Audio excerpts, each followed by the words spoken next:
All right, here we go. So, last time the group, the Honorable Mention, got together with Markets, Money, and Mert. You guys headed towards the Halls of Justice with this new girl, Dragonborn lady named Nexine, your buddy Jack Torber, and you stopped by a couple of shops. Some events started to transpire. You guys learned about different metallurgists that were within the group. A bunch of people selling like flowers and doing caricatures and all kinds of artsy fartsy stuff. The one individual that Sebastian spoke with from the Tinkerer's location advised him of the Steam and Steel to talk to a fire genasi about being able to put together some better armor and shields and swords and other things like that. Borak got his caricature done. And then you met this little goblin. Well, he was kind of like a halfling dude that was selling some socks and a croak rock and a cloak of poultry protection. And before you guys could engage him in any bartering or anything like that, he had been spooked off, just taking 10 gold pieces for the lot. Let's see what else happened. You guys went to the Halls of Justice, Nexine spoke about her project that she was doing. You met Jallister Silvermane, who asked you guys a few questions. He was a little bit aloof and a little bit difficult to like pin down why he was so preoccupied with something else, but he was listening to you guys intently. After receiving the 5,000 gold pieces, Jack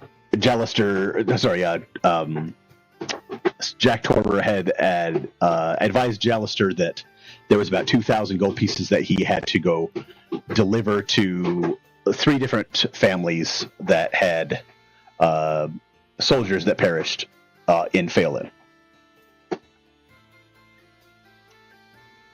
Realizing that Jack was there, and that a new member of the Alliance was there, he provided Sebastian with a ring meant for steam blades, and you guys ran off to the Lord's Court. As you transverse down the streets of Silk, you reach the Pergeron's Palace, noticing the big, ornate, tall, cylindrical building that was right outside. You bypassed that and went into this cathedral ceiling, round-tabled room with several individuals having a conversation. The conversation went as such, talking about Lord Neverember and what he's doing up in Neverwinter, what emissaries within the organizations of the Force Grey, of the Order of the Gauntlet, of the Emerald Enclave, of the Centerum, of Bregandarthy, what they were all going to try and do to funnel the funds, what the apparent funds that just DeGault never had procured in some fashion.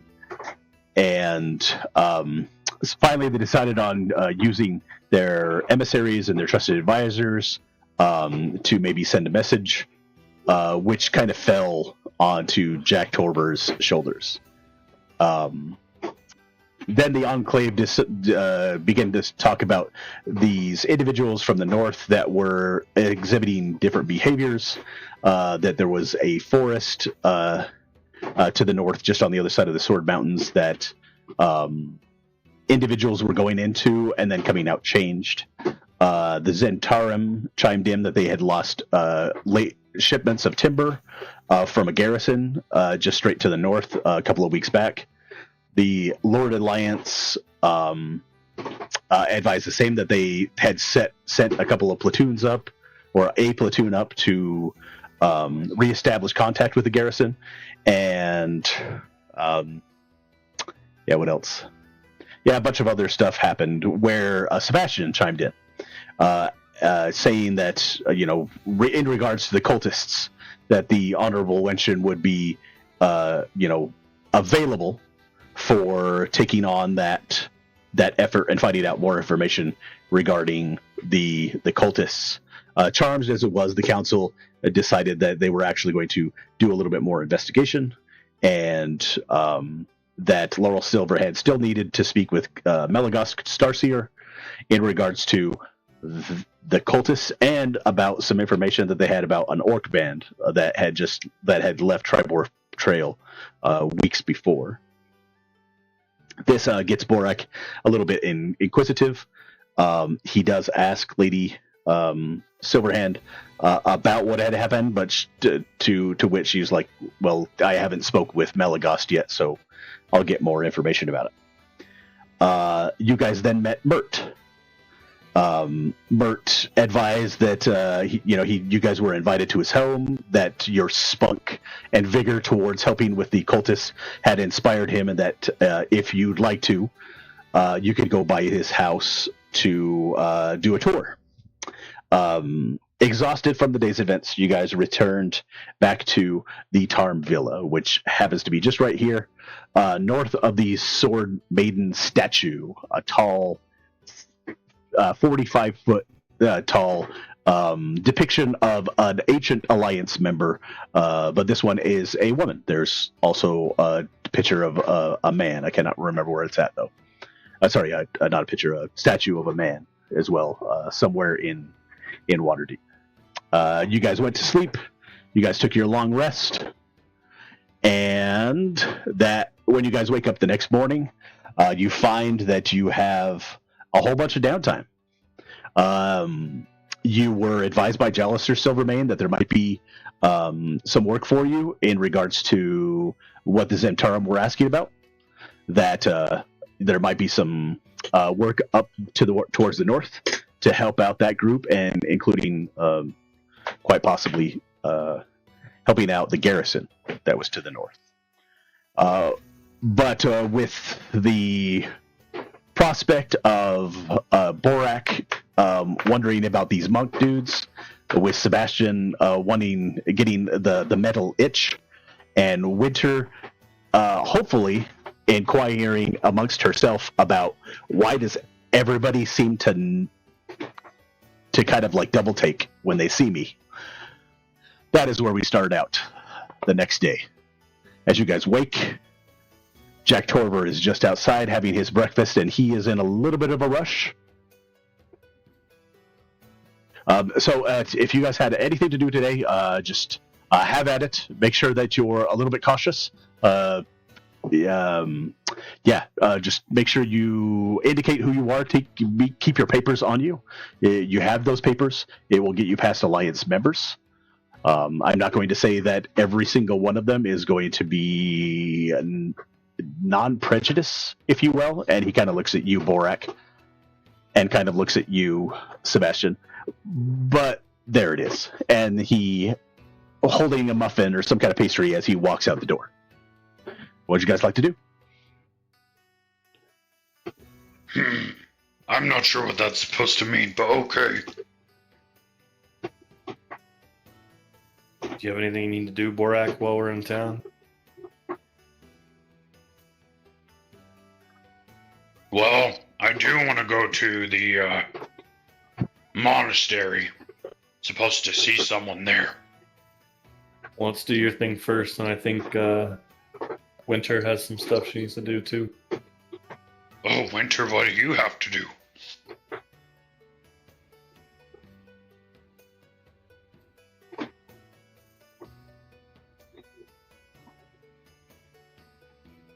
Winter there? Yeah, I'm here. Winter! Winter is vomiting in a basket. She doesn't feel very well. Too much booze. Was it one of those cultists? Did one of those cultists? It's one of those cultist nights. She just came back. No. Right. I don't think I have to meet anybody, but people keep looking at me weird. I haven't met That's all good. I haven't made a red light district here. I should. Anyway. Now there's gonna be one. That's maybe good. Probably. They friends of yours? I don't know. You said you've been here before, yeah? Yeah, but everybody is looking at me weird. Or I'm paranoid. Probably paranoid.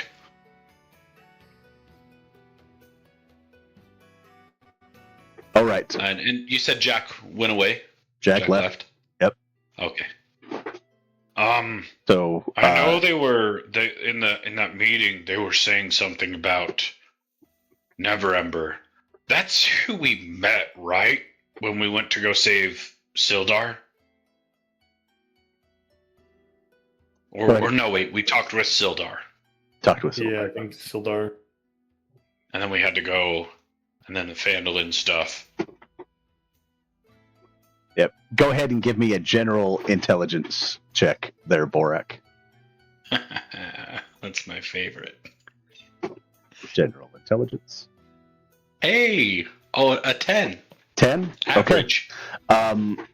You think to yourself, you can go back about that far.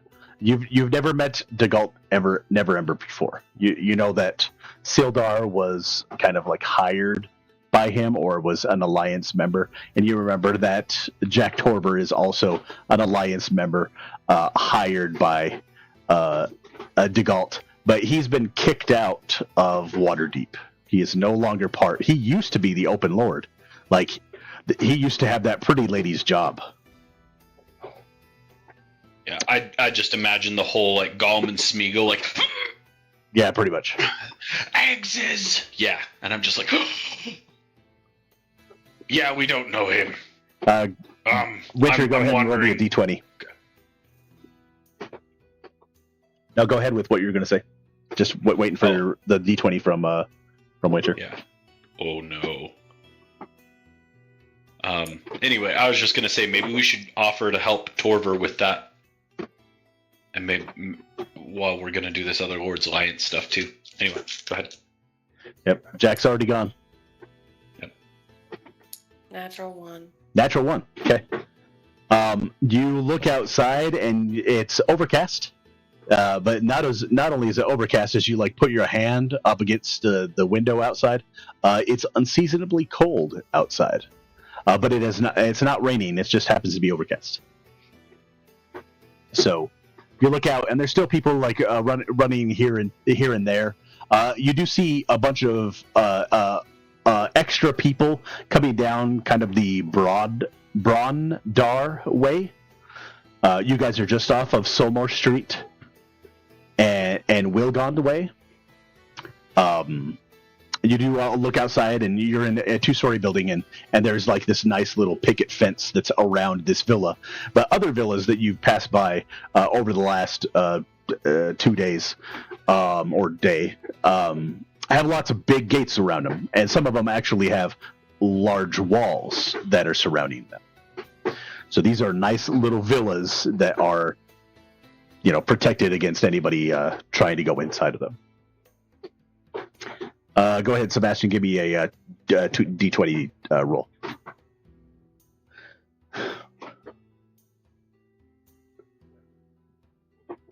$11. 11. Same. The weather doesn't get any better. It's just as you guys are sitting here having your breakfast, having a couple of pastries. It looks fine outside. It looks like you could go outside. How far away is this temple, Borak? I don't know about a temple, but it's that monastery we passed by in the market. I gotta go talk to someone.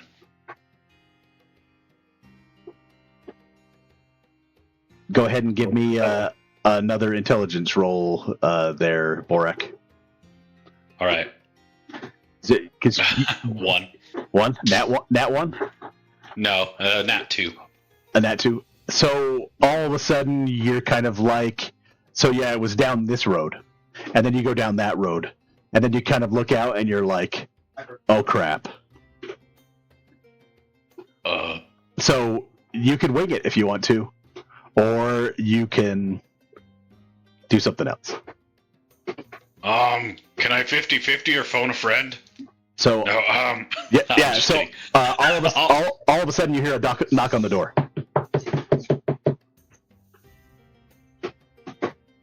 I look at these two.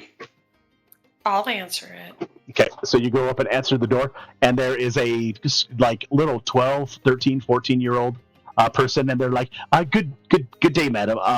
I was sent by the Lord's Alliance. I'm what they call a solicitor. So, if you pay me a couple of gold pieces, I can like help you guys get around for the day."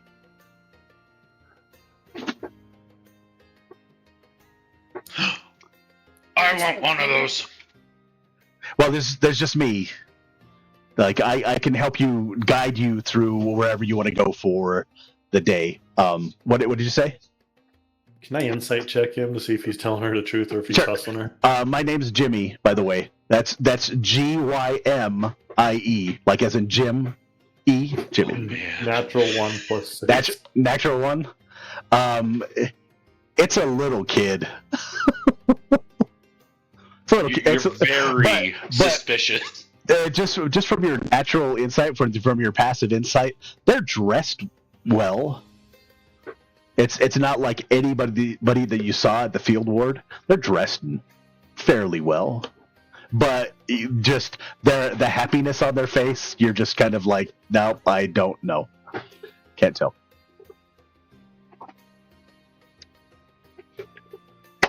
Sure. I say you can lead us around. And she reaches out her hand for 2 gold pieces. Drop them in her hand. So yeah, where did you want to go first? So to the north. If we just go down the Wagon Way, it will lead you to like Troll Skull Alley, and there's like there's a messenger service there, and there's like one of those places that smells really good because of all the the stuff that they have like inside of the store, and then there's like a big like a furnace place, like it's where they bang the hammers and stuff like that and all that, and Wait. then Did you say Troll Skull? I did say yes. Troll Skull Alley is straight north from here. I'm pretty sure I need to go there and drink some stuff. They do they do have somewhere that you can drink. It's Okay. it's a little early for that, but Sorry to interrupt. I heard. Yeah. Sorry. what do you guys want to do? She's already been paid, so I mean, oh, can I have one of those pastries? Sure. I was gonna say I was gonna wait for a roll from her, but I was about to ask if she trusts taking food from strangers. that is a good question. Give me a persuasion check.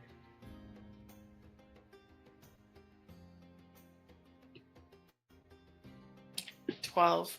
12. I mean, you guys look nice, and you're staying in this house that Jack like takes care of. So yeah, I trust you as she like bites her nails. Okay, there you go. Yeah, she got a 14. She knows. Trusted you until you asked her. Always raise suspicion. Question people. Don't Right. trust anybody. Yeah, that's good advice. I should use it. All right. Yeah. What would you guys like to do? So, I know you said Winter had a thing. I don't want to be a burden and go and do my thing. So, Winter, if you want to go first, that's okay. I don't know what thing I have. Oh. Okay. Sorry, Well, just double checking my notes. I mean, we could start at this Troll Skull if you want to. I mean, that's the closest. Like maybe like get your foot in front of you. Yeah, we could go there first, drink. Then we could stop somewhere for lunch and drink. And then we could drink tonight. We can do that. Sound like my dad. The girl's dad? Yeah, or yeah. your dad? The girl's dad. You know, Grandpa doesn't drink. Right. I've seen him drinking no duels. I don't even know what that is. It's a non-alcoholic beer. I bet you kombucha has as much as that does.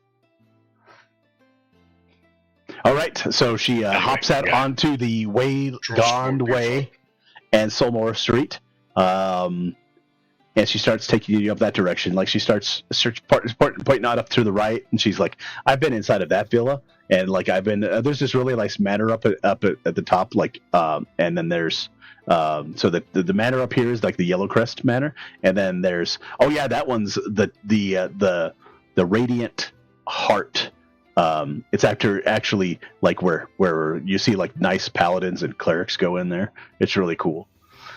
And you guys reach this area with lots of different side by side kind of townhomes. They could be anywhere between 2 and 3 stories high. And they're all just kind of like they create this kind of a box up here in the North Ward.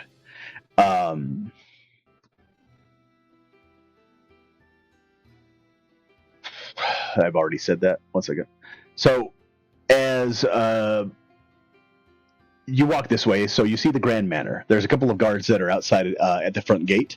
But across the way, you see these open double doors. Those double doors go out to the road. So, like, it's bottom level of these 2 wide open doors. Next to that is like a stone steps that go up 3 steps, and that goes to a door as well, but that door is closed. And then the next one you see it is bottom level at the road level, and you see every so often there will be a person that runs out of that building and then comes back, and then like 5 minutes later they run out, and they're just people going in and out of that one. Passive perception for Sebastian.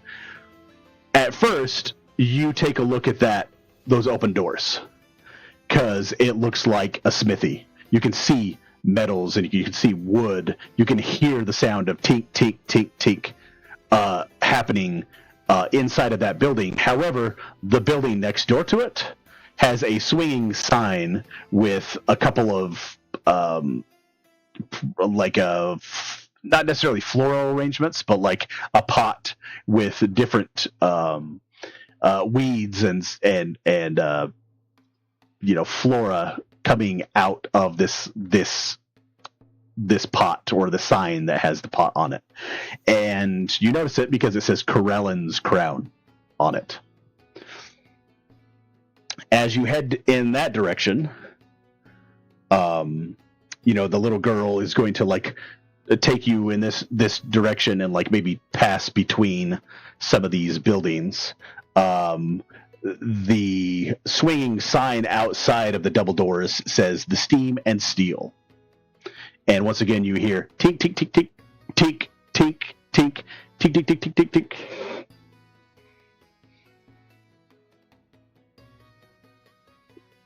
If I poke my head in, will I see those gnomes again, or is this a different So one? as you go in to poke your head, you see a rotund-looking humanoid thing, but very blue, very, very sweaty, and they're walking back and forth and like picking up a shield and putting up on the wall, picking up a sword and putting that on the wall, and then like taking several swords and like putting all in order. And then all of a sudden they decide, I don't like that. And then they move over to another, and they're like organizing like all of these shelves. And then all of a sudden you hear over on the other right-hand side, this just fire red humanoid person as well, and they are ting busting into some kind of like not necessarily chainmail, but like a breastplate. As you stick your head inside of there. Do I recognize him?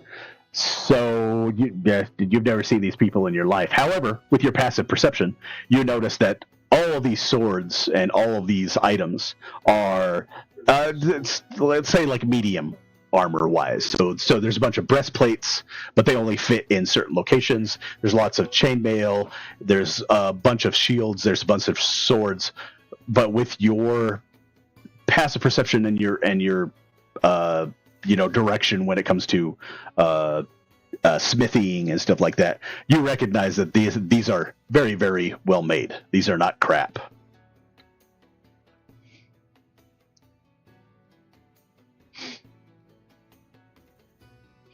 And they're just going at it.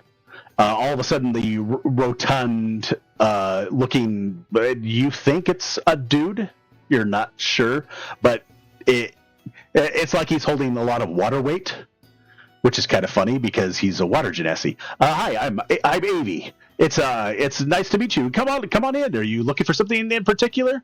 And you just hear this deep grumble as the fire genasi is just leaning into some of these things, but he's doing such a good job. It's almost like he's able to make something 20, 30, 40% faster than a normal smithy would be able to do. Yeah, I'm actually looking to hone my trade doing this stuff. What does he want? Now, dear, this is a customer. We have to listen to what they have to say. Sorry about that. Can you? What was it again that you were looking for? I want to increase my blacksmithing skill, and I'm gonna stand up so she sees that I'm a warforged and I've had work done. And oh, that's very interesting. Very interesting, honey. Dear, come and take a look at this. And the person that puts down their hammer and looks over towards you, and you notice it's a feminine figure, and it's deep red, and there's like fire just coming off of their body as they're a little bit closer to the coals of the fire, and he doesn't really want to get that close to you, but he looks over and he's like, that's pretty good work. I'd say it's okay. I need it to be great though, and I want to be able to fix myself if I'm ever damaged. Can you teach me? Well, anything that you want, I just can't stop my work. I've got to be. I'm gonna pull out 100 gold coins and set them on a counter. They put a whole 100 gold coins down on the counter. Amy's like, oh yeah, we could at least help him out. It's like, you think that's gonna do it?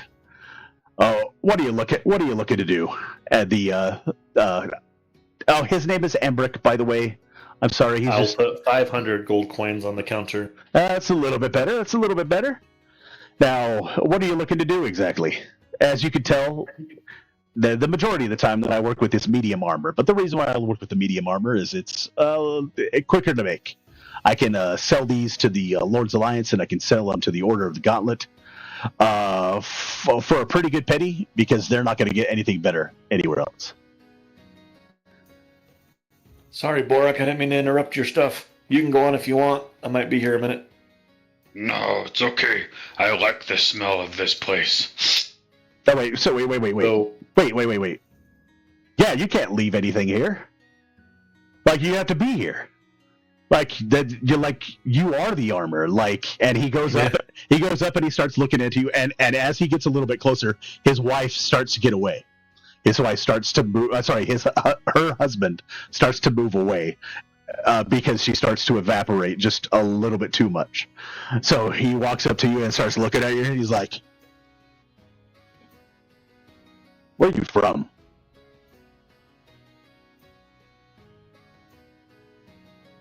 I'll tell him who I was made from. What was his name? Told me last week. Master Bader. No, sorry. Master Wind Crown. Yeah, so Master Windcrown made me, and I was his apprentice before I was assigned by Corellin to do his work. Give me an insight check.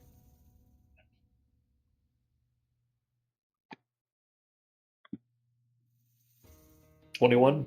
21. So you're going to want to use my building.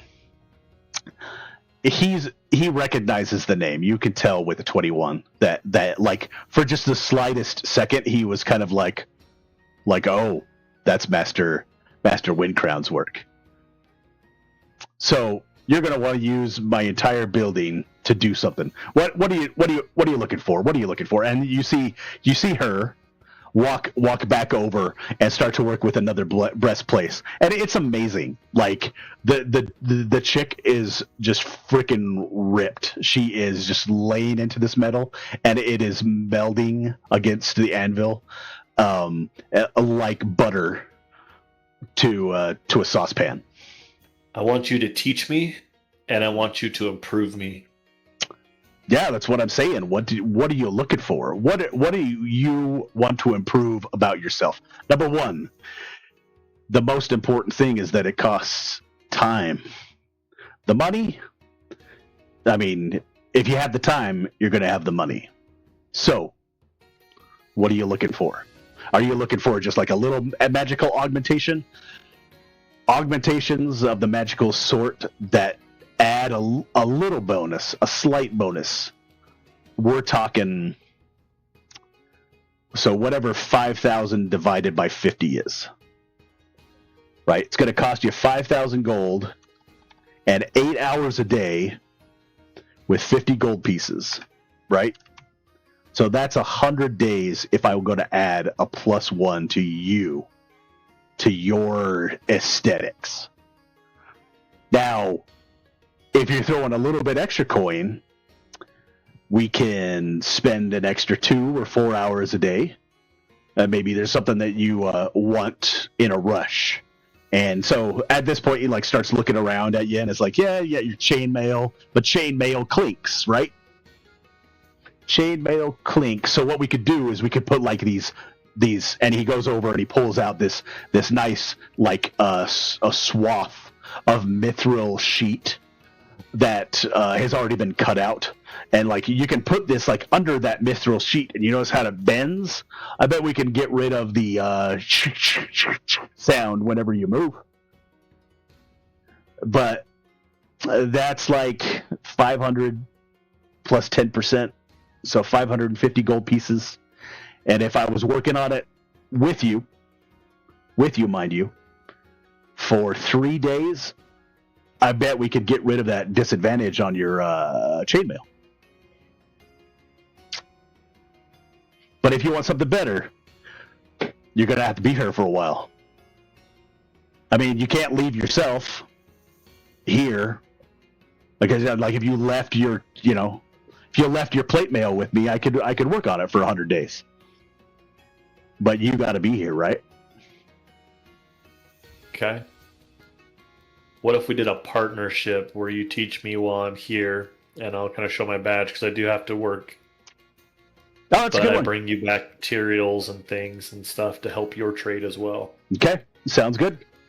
So, when do you want to start? I've got time right now. What will it cost me to do that? So the cost of doing like what I said, right? Like a minor, like uncommon, magical effect, right? So it's 500 gold pieces plus the 10%, which is 550. But because there will be technically 3 of you working, that's 500 divided by 50. So that should take you 10 days, but there's 3 of you. And you're adding an extra 4 hours if we do it for 12 whole hours per day. So that will diminish it by 30%, right? So we could have it done sometime tomorrow afternoon. It would take us 2 days technically. Okay. So your total cost, and I'm gonna start opening my bag. 550. 550. I'll put an extra 50 gold pieces up there, Okay. or an additional. That's 1,050. Abby goes over and grabs the funds. You do notice off to the right-hand side there is, and I'll go ahead and show you what it looks like.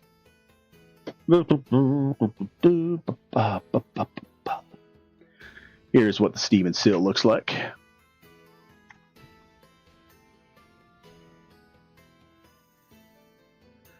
So, you're basically here. When you walked in, that's what you saw was this, nice, ornate, all these different weapons and stuff like that. Right here off to the side is the road that you came in on, and this area right over here heads out the other way to the Troll Skull Alley.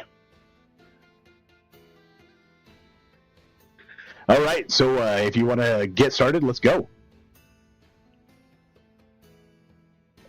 Okay. And so, are you two up for this? Yeah, over the next little while, you and I can do some checks. Luckily, you got some muscle, so this is going to help. So you would add your a strength bonus and your proficiency bonus since you are done with smithy tools. So give me, just for the intent, give me 3 different checks. Add 7 to each one. On strength, you said? So yeah, it's strength, but then you're going to add 3 because of your proficiency bonus because you're proficient on it. And don't forget that you do have 1. What do you call it today? Because we started. You have 1 inspiration today. So my strength's already +4, so I'm just adding +3 to it. Yep. Okay. So that's 16. Okay. So the first 4 hours go by without a problem. The next 4 hours go. Yeah, that you do a good job. The next 4 hours as well. Oh wait, I didn't add the 3 to it. That's so fine. It's 19. Yeah, so it's 19 and 18. Yep. And then to end the day, as you see the sun start to set out in the west, straight down the Solmore Street. 18 plus 3? Okay. All right. As you finish up for the day, you have started what is in essence of adding these mithril plates onto your chain mail armor, right? That one is, your chainmail is, what do you call it, right? Heavy. All right. So the chainmail itself, with all the metal rings, you've now forged between, so like the fabric is, there is no fabric, never mind. So the chainmail itself that hangs off of your body, you've started to add several different layers, which then place like just a small layer of mithril against those rings, so that when you move, the rings are hitting up against mithril, but it's almost like an owl moving in the night. Like, just the way that they move their wings is almost silent. So it reduces your stealth checks just a little bit. You have to finish up tomorrow. All right, as you guys leave the Steam and Steel. Where do Winter and Borak? Where do you guys want to go? Right. Sebastian, have fun. Don't be sounding too quiet. Winter, what do you want to do? Hey, so Green Guy, the place that you said that was they did drinks. So if you look down and you guys enter into the Troll Skull alley, she points all the way down at the very, very end of the alleyway, and you see far away there's like this little it's not a brewery. It is a brewery. It's where they make the brew. She's like, that's where they make the brew, is all the way down there. The woman that bought Troll Skull Manor, she bought that land too and started to make ales and meads. And I don't know why a 13-year-old would know that kind of information, but I get paid to know that information. So, but it's just right this way. Oh, very well. They've got mead there, Winter. Should we see if they serve stuff this early? Or are you smart? Let's see if they serve meat this early. Okay. So, At the very least, maybe we could get something a little bit more hearty than pastries. I could go for some sausages. Anyway, and then I want to head down that way with Winter. If she's right. You guys head down a couple of things. You see off to your left-hand side, Corellan's, what was it called? Corellan's Crown, which you notice is kind of an apothecary. There's a tall, brown-skinned wood elf woman that is sweeping the front steps. But yeah, just like Jibby had said earlier, the smells, the wafting smells of incense and other herbs come into your face. Winter, is that a place you want to look at? Yeah, that sounds interesting. All right. Flowery. All right. So as you walk into Corellan's Crown, I gotta find that one. 1 second.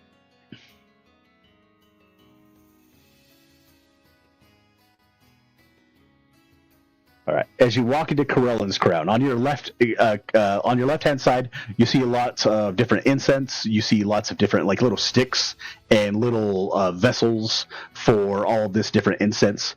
You see on your right-hand side a bunch of bundles and batches of different herbs that are hanging from different areas.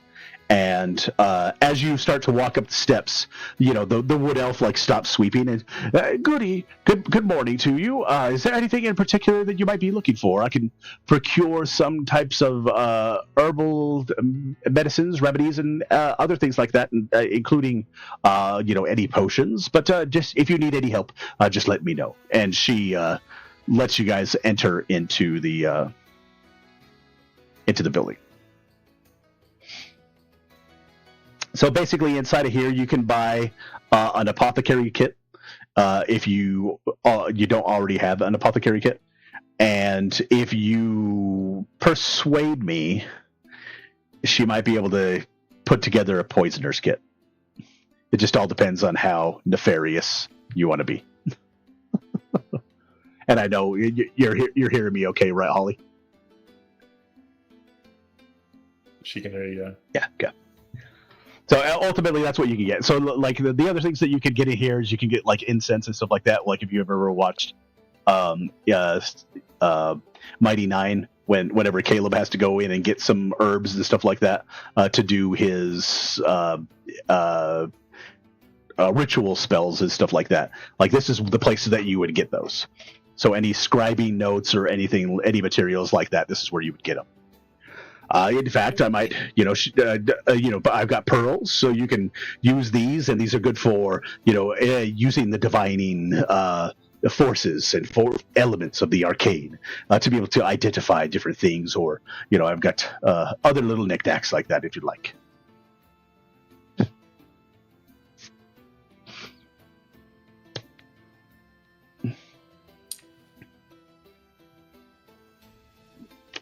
I've got like 3 or 4 different potions that you can get, like potion of vitality. There's a potion of haste, and maybe a couple of vials of healing potions, like basic healing potions. Can get a couple healing potions. All right, so I've got 2 of them, and both of them together is 100 gold piece. Okay, I'll buy them both. Okay. Let's go ahead and take those and make sure to diminish your gold pieces by 100. Borak, is you're sitting amongst this like fruity, flowery environment. Off to the side, you see like this nice little cart that's selling some morning, early, almost mid-noon snacks and stuff like that. And you notice that there's a sewer drain that's right near it. And next to that sewer drain, there is a back door. And just for a moment, you just see it slightly close. I'm gonna go take a little bit of a closer look. Okay. As you go I'll nudge Jimmy Jimmy, and ask, "What's that place there?" oh, Point to the door. it looks like, and he like walks up to the door, and it says something to the effect of like employees only, something like that. I think it's the back door into this establishment. Okay, and I'll kind of like stand there for a second. And establishment meaning like which building? It's from where you're at right now. I'm meta knowledge to remember the layout. From where you're at right now, it is just north of the Corellan's Crown, which goes down the street back out of Troll Skull Alley. So it is in fact Troll Skull Manor. Okay. It's just that you don't see any signs right now, and if you did, could you read them? Right, that's a good question. At an 8 intelligence, that's 2 points below average, right? So, I'll just kind of like stand over there. Maybe I'll go to the little cart and browse, but then maybe buy a thing that they might have there if there's afternoon snacks, something to snack on while I'm waiting for winter. Yeah, they've got a couple of different things, just mostly pastries that they're selling towards the end of the day, and then taking off. But they start pushing the cart away from that sewer grate out to the east, and then once you get over there, you realize they're moving because the sewer starts to smell, and so they're pushing a little bit further east. And yeah, for like 2 silver pieces, you can get something. Okay. I'll grab something. I'm kind of looking for some meat, but I'm not too. They don't have any meat at this place. I guess. Yep, they don't have any meat at this place. With a T. I know. Okay, yeah. I'm looking for that, but I'm not too picky right now. Just trying to pass some time. Okay. All right, so you pick up those 2 potions. And Winter. I'll go back. Oh, sorry. I'll pick up the pastry, and then I want to go stand over by the sewer grate. Okay. And just kind of like wait outside for winter. Go ahead and give me a Constitution saving throw. Me or Borak? Borak. 17. You stand there and you're kind of like, that's not that bad. Yeah. I've heard. I smell worse. Not bad. Sorry, winter. Way to go. Right, what did you guys like to do?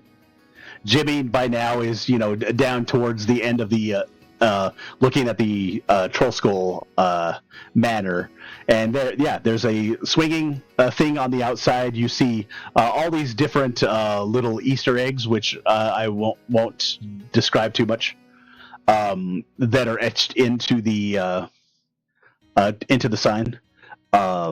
But there's a Troll Skull attached to it as well, and it says Troll Skull Manor.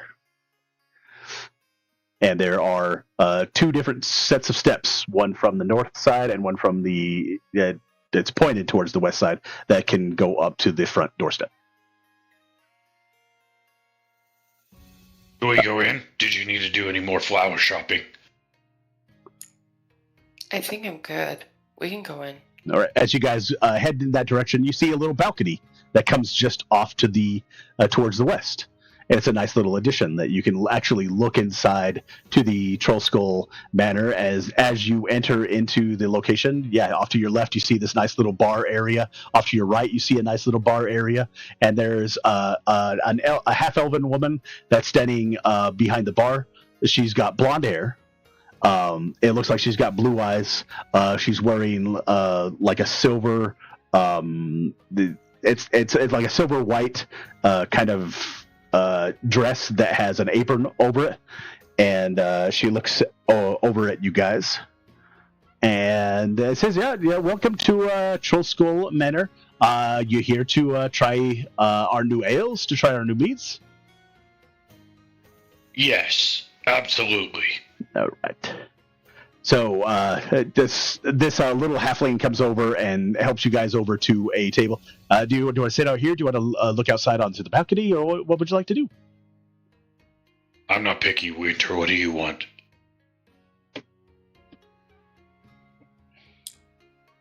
Let's try them all. Right, but where do you want to sit? Oh, yeah.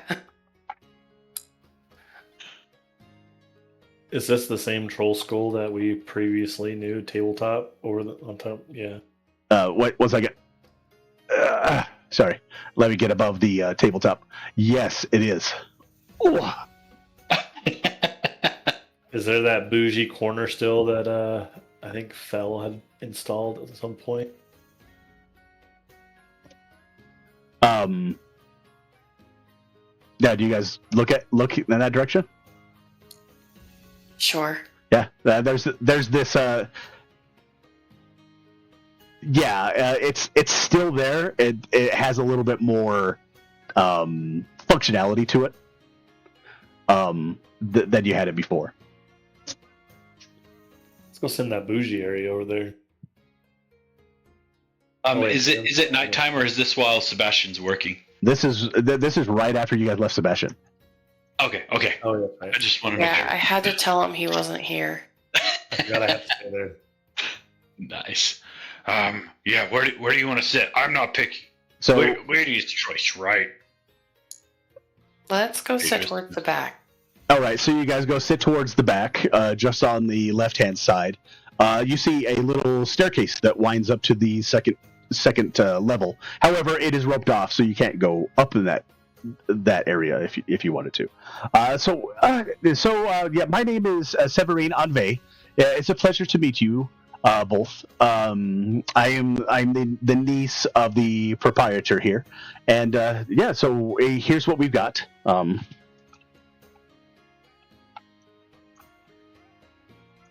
I might be able to save you some time. You said new. We want to try them all. I know it's a little early, but I need to find it because I had it written down.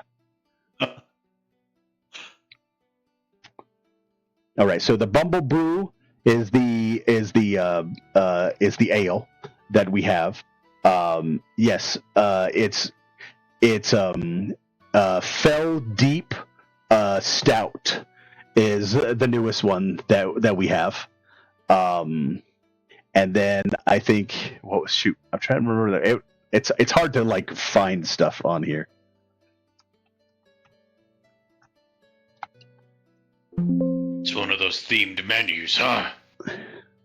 Because it's so far back. It's legit. It's legit so far back.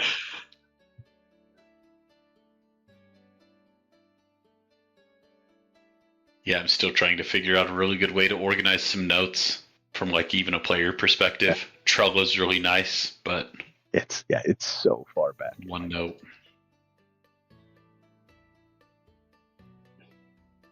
One second, I got it.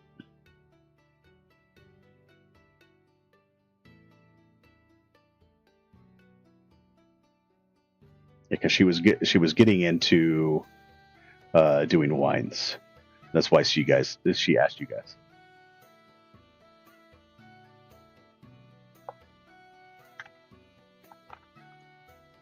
It's a love story, baby. Just say. I literally was just like, "This is not love story, is it?" It is, yeah. Well, I heard another. I heard another one earlier that was the song from Encanto when you hear about the grandma's backstory in Bardcore. Pretty good. Oh yeah. Core. Oh yeah. So okay. So the you had spoken with Simon Levon.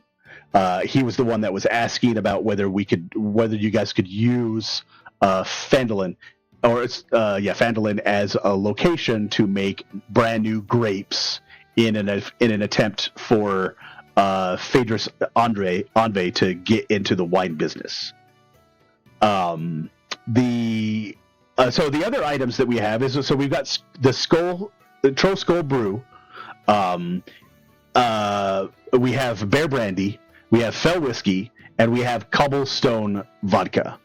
However, we also do have the Fell Stout and the one that I just said. Troll Skull Brew or the Cobblestone. The Bumble Brew Mead. So Bumble Brew Mead is new, and the Fell Stout are the newest ones. Those ones just came off our brewery off to the southwest. Whoa! I'll try the Bumble Brew and the whiskey. Okay. So altogether, that is 4 gold pieces for those 2 items. But I'll bring your tab in just a moment. Go ahead. I won one of each. Okay. And one of each for you. Do you guys want any food? And she hands over a menu as well. And there is meat on this menu. Yes. Phaedrus is not a vegetarian. She's going full bore. Is there anything that has all of the meats? I'm thinking like the ultimate porker. Sure. From Jimmy John's. Like a charcuterie board. Right. You don't see anything like that, but you can order 3 or 4 items if you wanted to. Ooh. You had me this at Meat Tornado. Burning a hole in my pocket. Meat Tornado. That's right. You had me at Meat Tornado. Yeah. I'll. Do you have a list of items on there, or I'll just go off the cuff if not? Yeah, just go off the cuff. Okay. I wanna get some of those potatoes with the meat drippings gravy, and I really love some of this the Tribor boar, and then I'll take some of this, and it's like a mixture of pig, not an animal specifically. Right. I want a little bit of pig meat, want a little bit of like chicken meat. I want something that says it's like imitation dragon. So down with all of it. Sure. Surf. Imitation dragon. And imitation dragon. No, sorry. It's a turf, surf. Like, yeah. Yes. All right. Surf and turf and turf and turf and turf and surf and turf. After an hour of laying into your meals and just kind of, aghast at how well Borak can put down his meat, Winter, you guys finish up. How much are you drinking? I think for me, I'll probably just stick to 1 each, unless something is really exceptionally good. Okay. How many are there? 6? 5? There are 6 different items. All right. So, I'm gonna latch onto the cobblestone. Okay. And I'll drink 5 additional of those. So the best 11 drinks. The best one of them is by far the mead. However, the Fell Stout is not good at all. Like acquired taste maybe. Like from a connoisseur perspective, you almost want to tell this restaurant that they might not want to sell that one. Like it's so bad. However, yes, the it's only good to a sailor. The cobblestone one is fantastic. It is what put this place pretty much back on the map. That and the fact that they did it apparently, and you learned this from the sweet little girl Serenia Anve, that they did some kind of a deal with a ghost that used to live here. And everything just got ever so sweet once that deal was hashed out. Something like that. You're kind of like, holy crap, really? Anyway. Maybe we should make a deal with this ghost. I've yet to see him.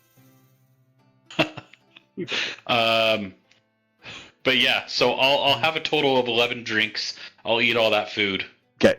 But Give me 2 con saves. Oh, 22. 22? It's early morning. I'm not even started. And then a dirty 20. Yep.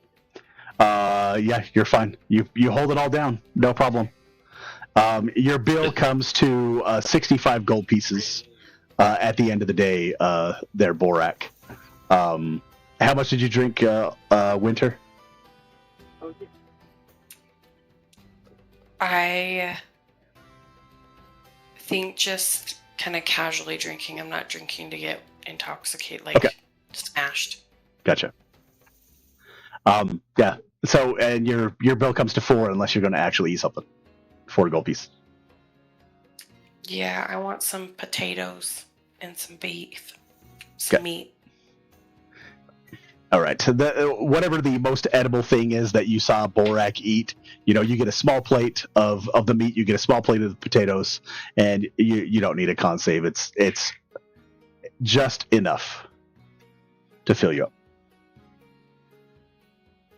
Okay. Thick. I'll slam my mug down on the table, let out a big belch. Compliments to the chef! Ha ha! And then when I go pay my tab, I'll put in, you said it was 65? Yeah. So I'll put in 15 gold piece tip. So do 80. 80 gold piece. Okay. Mm-hmm. Yours comes to 6 gold pieces there, Winter.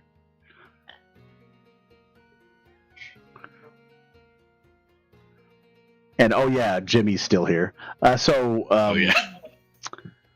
I would have bought her food if she wanted to. That's fine. Where to next? Oh, that was good. Winter, what do you have to do today? I don't know. Well, roll me a d20.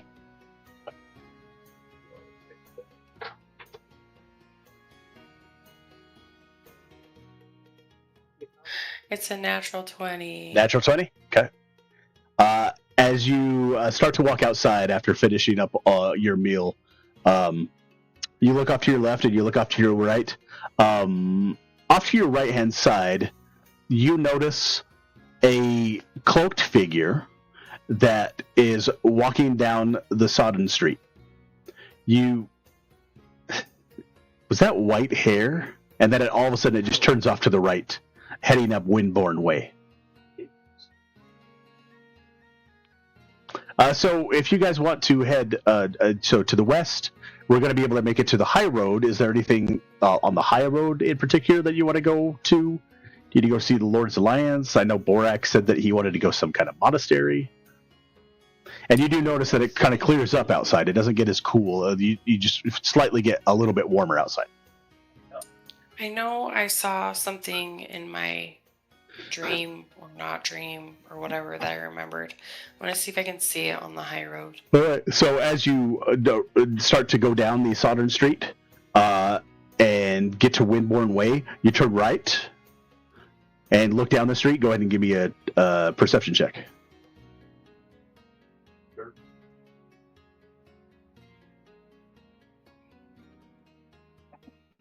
19. 19. Roll me a D6.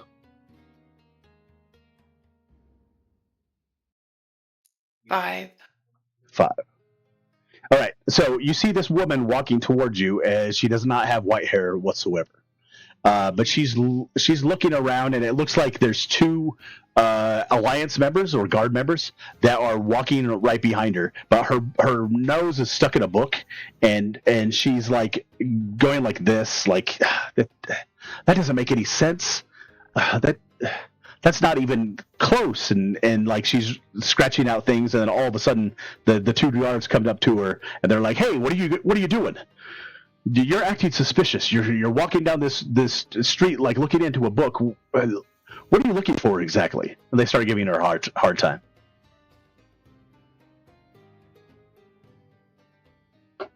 What do you do?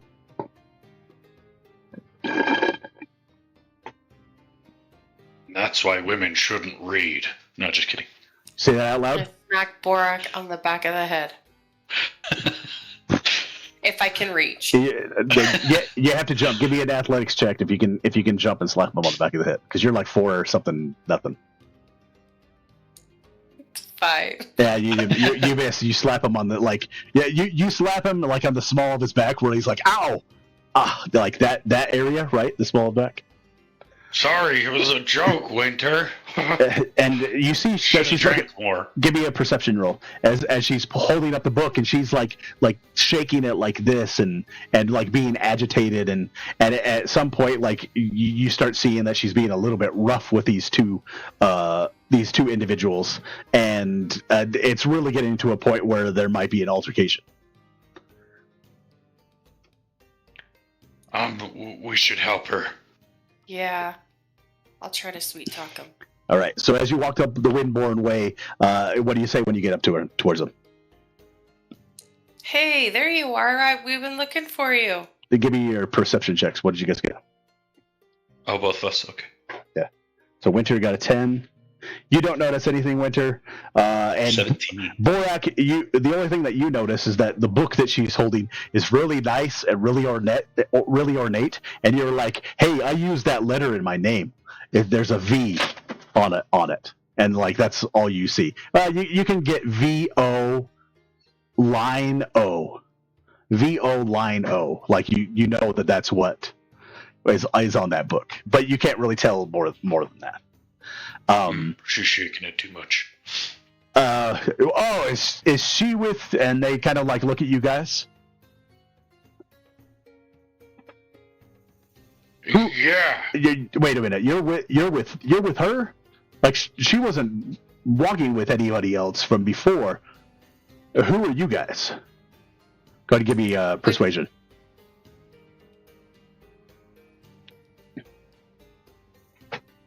Dirty 20. Nice. Dirty I 20? hope that helps. Okay. 4. And he like looks over and is like, "Well, if she's your responsibility, you need to watch what she's doing. She's walking around all these streets, looking into a book and talking to herself. If you're responsible for her, then you need to take responsibility for her." We'll take care of her. She got away from us, so we were just trying to find her. Borak, you're just too much. They're like, "We need to see the Oryx papers." Yeah, for sure. I got them here somewhere. Start digging through. Right. Find your papers. And then after a minute, I find my papers. Kind of hold them out, super wrinkled. I slept with them in my shirt. Jack Torver and Sildar, huh? Fine. They roll them up and they give them back to you. Well, then keep an eye on her. And they walk away. Sure thing. Thank you so much. My name's Lyndon. It's nice to meet you both. Lyndon Talawick. What you reading there, Lyndon? It's the weirdest thing. They came out with this edition of Volo's Guide to Waterdeep, and like they just reprinted a whole bunch of them. It was kind of like as a kitschy way. Like I guess somebody found the book and decided to reprint like hundreds and hundreds and hundreds of copies of Volo's Guide to Waterdeep. Like this is an old book. This is like a 50-year-old book, and so well they reprinted the book. A 50-year-old book. So all of these places have different names. So I'm trying to change all the names to like what they are now. I'm trying to update the book. Okay. Oh, I see. Yeah. So it's Volo, not Vo-O. No, it's Volo. It's a historian, a performer, a singer that lived in Waterdeep a long time ago. Anyway, yeah, I thank you for the help. Like, those guys, the guardsmen are just kind of corrupt around here, and they don't always do the best at taking care of people, and often they, you have to like either bribe them or do what Mr. Orc here did was with providing your papers to ensure that you get around the city okay. But thank you very much. And then all of a sudden she like opens up the book again, and then she starts heading to the east down Southern Street and starts doing the same thing, like scratching out this and putting in Troll Skull Manor and da-da-da-da. Like she's like going street by street to try and update Volo's guide to Waterdeep. How interesting. Where do you guys want to go? Jimmy's like, hey, was this really worth the 2 gold piece? Wait, only 2 gold. Huh? I said, Jimmy, I fed you. That's true. I do appreciate you feeding me. I mean, it's just, life as a solicitor is kind of boring sometimes. Every once in a while I get to meet like the guilds. Like I haven't yet, but I can't wait. I haven't met anybody from the Zentarum or Bregandarthy. I usually talk with people from Forest Grey and the Emerald Enclave and Lord's Alliance and the really, really uptight people from the Gauntlet, the Order of the Gauntlet. Holy crap, are they uptight? But anyway, that's... Well, Winter, aren't you Zentarum? Yeah. Oh, really? Oh, well, could you... I'll show her my tattoo. Is there anybody that you could, like introduce me into the Zentaur? Do you know anybody? It's been a long time, Winter. Like, yeah, myself. Yeah, like it's been a long time. Like the organization has completely changed. Not only is the organization completely changed, like let's say that you've heard rumors of Mardoon, of the person that was in charge. Like he may have been murdered. Well, Zentarum's not what it used to be. Sorry, not Mardoon. Manshun. Manshun. Manshun. And I've heard some rumors. Borak. Roll me a d20, Borak. Okay. I had to do an intelligence check to figure out if I should or shouldn't say anything, and I failed. 16. Okay. Awesome. Yeah, what do you guys want to do? I could take you anywhere else you want to go. We got the high road right over here. There's some temples that are straight down over by the seaward. I don't know if you want to go see any temples. I know that there's one around the corner, which is like all deities. It's called the Holy Hands House. That sounds weird. What about the monastery? Oh yeah, the monastery is just right off of the main road, just right off the high road. I can take you there. Yeah, I need to go and talk to Dumak. Okay. So you guys start heading down the high road. He starts to turn down south, and yeah, you go by like all these villas that are on the left hand side over in the north ward, and then all of a sudden it starts to change just a little bit to where you're seeing a lot more inns, a lot more gambling halls, a lot more places like that, including places like this business with the timely turning wheel and the fine furs and splendid shoes and boots. So it's getting more into the selling portion of the town. Borak, give me a D6 roll after your DC. Yeah, after your 20. Right, you rolled. Okay. Now, what did you roll before? Yeah. It was 20, right? 16. Oh, 16. Okay. Yeah. So go ahead and roll me a D6. Okay. The D6 is 5. 5. Okay. Okay. So after you start walking down the high road, right when you get about to the Trader's Way, Borak, I need you to give me a dexterity savings throw. That is a 21. 21. give me a D6 roll. As all of a sudden, coming down the road, and you can't hear it, even though it's frickin' 4. Okay, it's frickin' metal clanks, clink, clink, clink, clink, clink, clink, and all of a sudden, bam!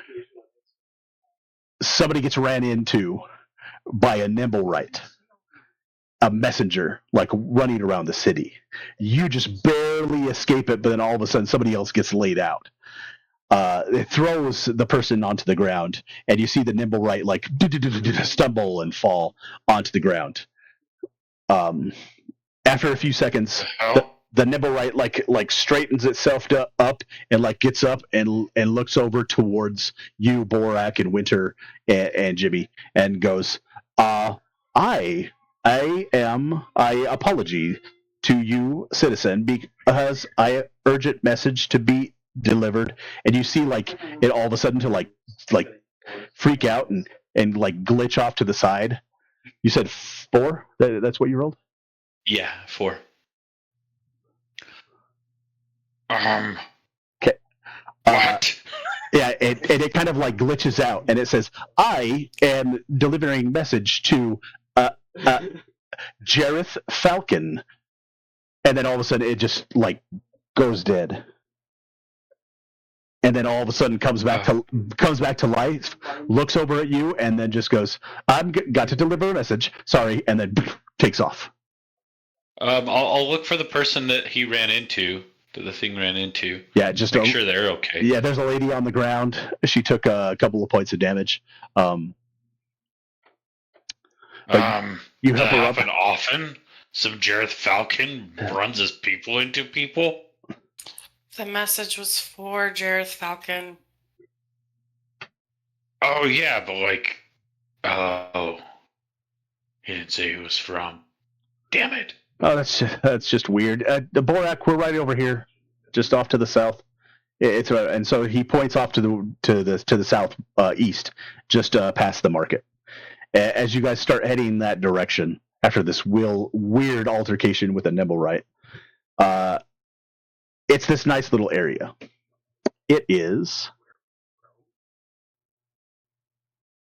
I was hoping you would roll a 6, but you didn't. But that's okay. Oh, you just pre-fired. I wanted you to chase after the kitty cat. 0.0. I thought it would be fun. 0.09. Wait, which cat? I mean, it could have been a tabaxi. Who knows? So you make it to the Trades North Point. This is the northernmost section of the Trades Ward. Okay. 1 second.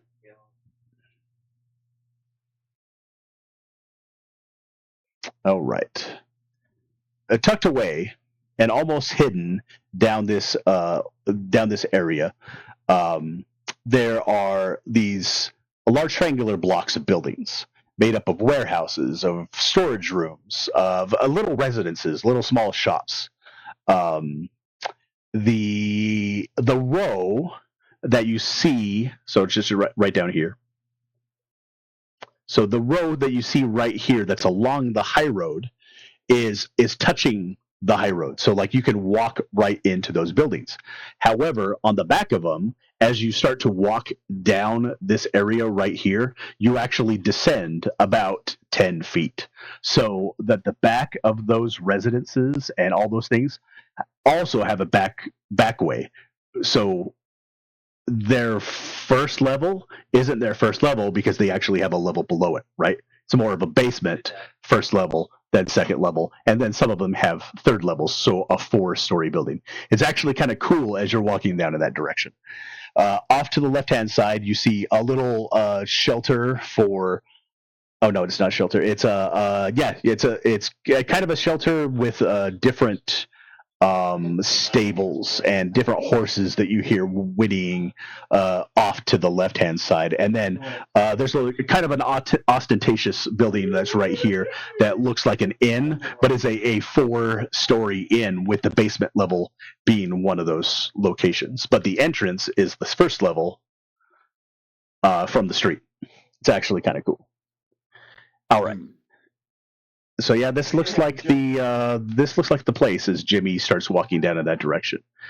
Here's where you head Oh, towards what is ostensibly the Order of the Sun Soul. Hey, Winter. I don't know if you want to come in here with me or not, but if you want to, the market's just right there. And, like, I've got a lot of stuff we could probably sell.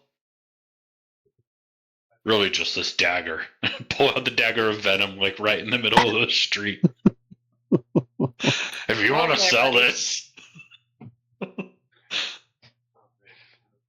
I've also got, like, this weird needle. And, like, this eye patch with gems on it.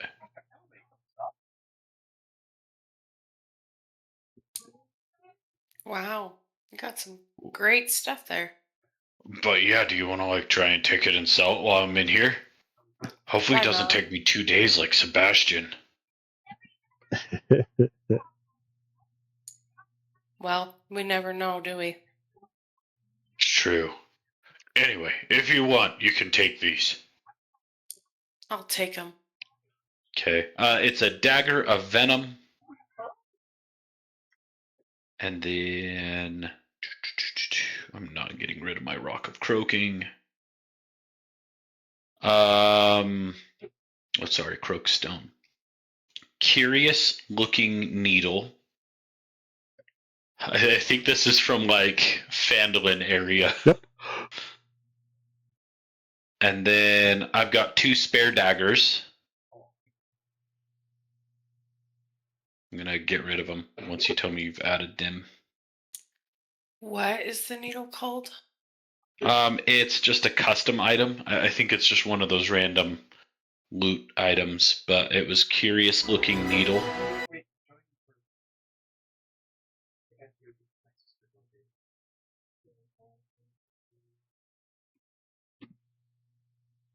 And then 2 daggers. Just plain ones. And then a gem adorned eye patch. I added this one custom. I don't know if they legit have one or not in there.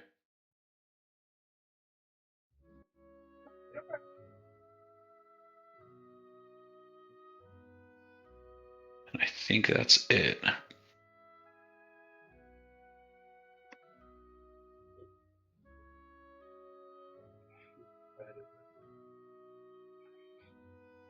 Okay, I have them all added. Cool. I axed them all from my inventory. But yeah, I don't know how long I'll be. But if you want to sell, then great. If you want to come with me, I don't mind either way. I'll go see if we can sell these. All right, Borek, as you go towards this, it's kind of a makeshift mill. It used to be some kind of mill of some sort. So the northernmost part is round and has this, conical wooden structure on the north side. However, that's not the entrance location.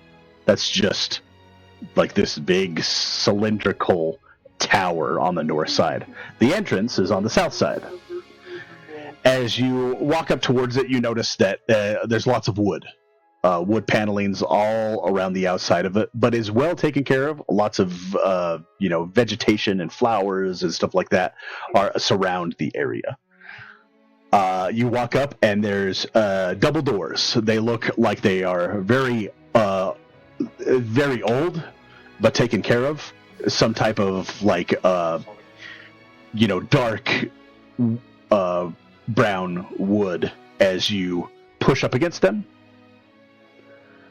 and open the doors. Yeah, I'll push. You open these things up, and they are some pretty heavy doors. Even for you, you're kind of like, oh man, those were some pretty heavy doors.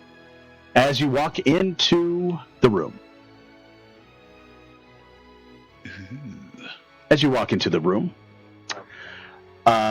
you notice before you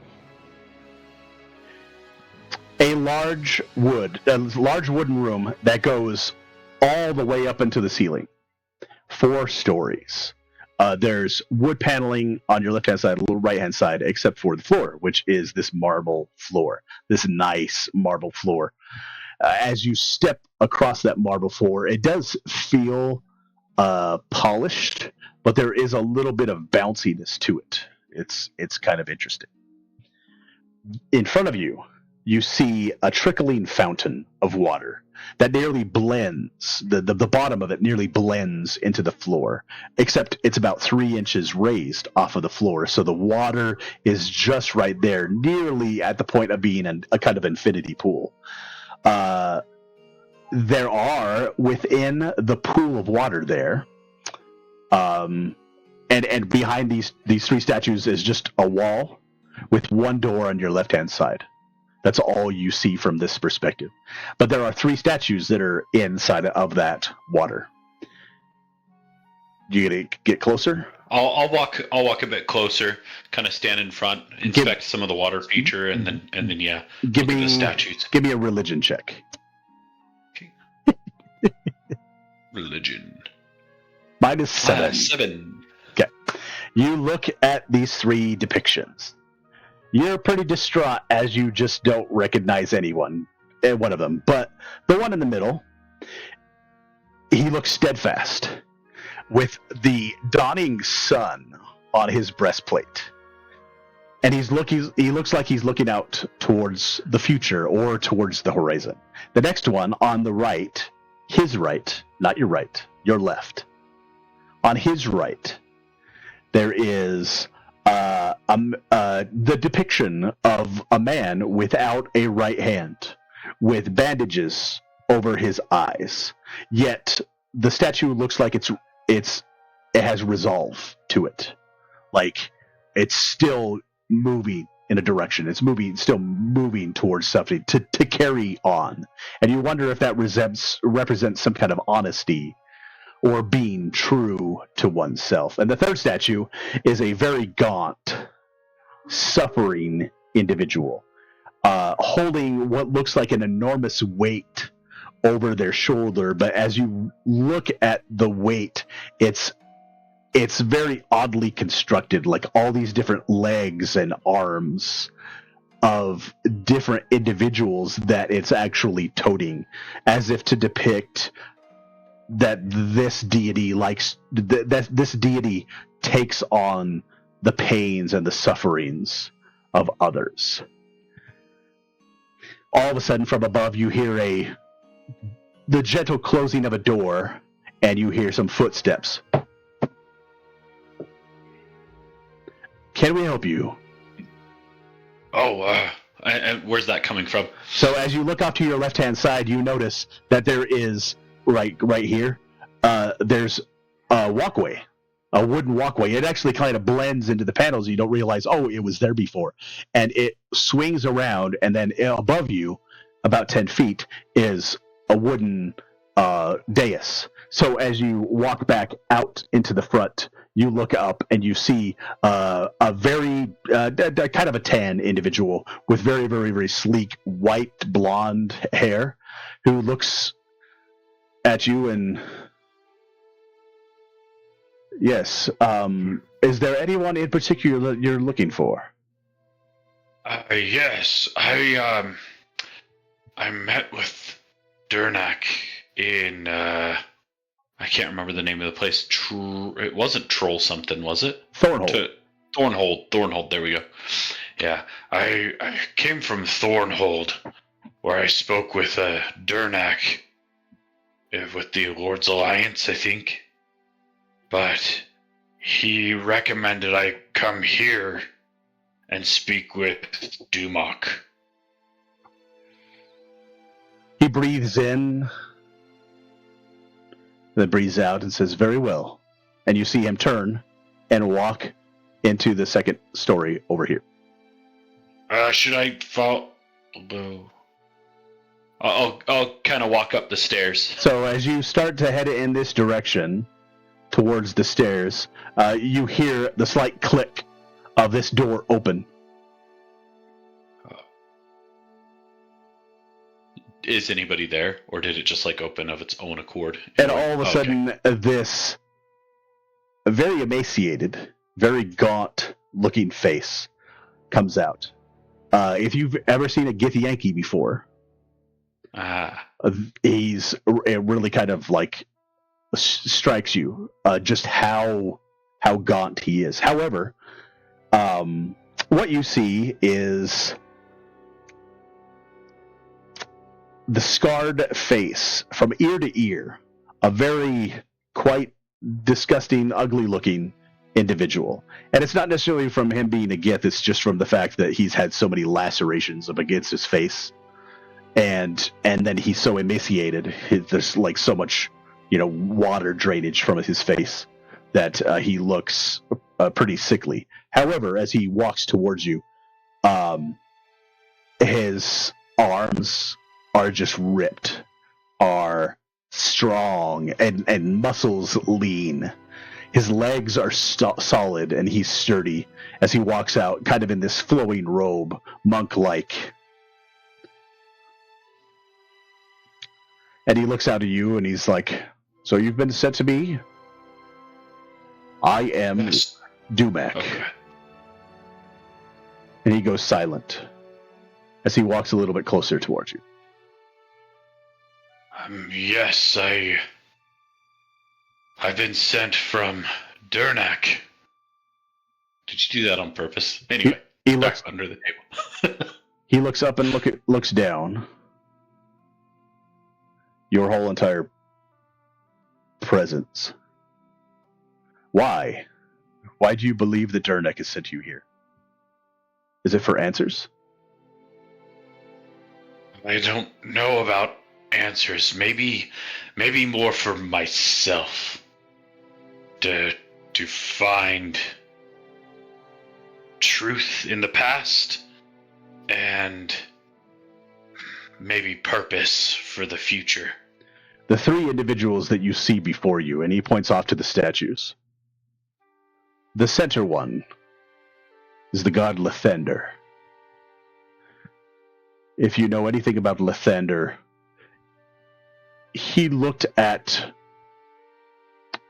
choices and decisions that one person has made that they regret.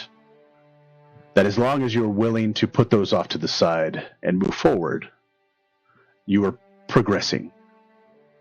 To his right, your left, that is the god Tyr. And you recognize this right after he says Tyr. You're like, oh yeah, those dwarves. Those dwarf dudes, they like this guy. It's like, this is Tyr. Going through adversity, going through the loss of different senses, going through the loss of different injustices that have happened to you. You carry those with you. However, you move forward, as you see with the god Tyr. However, others might follow the direction of the third, which is Ilmatar. Ilmater. It's Ilmater, but Ilmatar. This is a god of suffering, one that takes on the weight of decisions that were made and carries them with him into the future. You can see that each one of these represents a different outlook on how one might move forward with their life. He then walks across the room, and he goes over and he grabs two different sticks, two different quarterstaffs.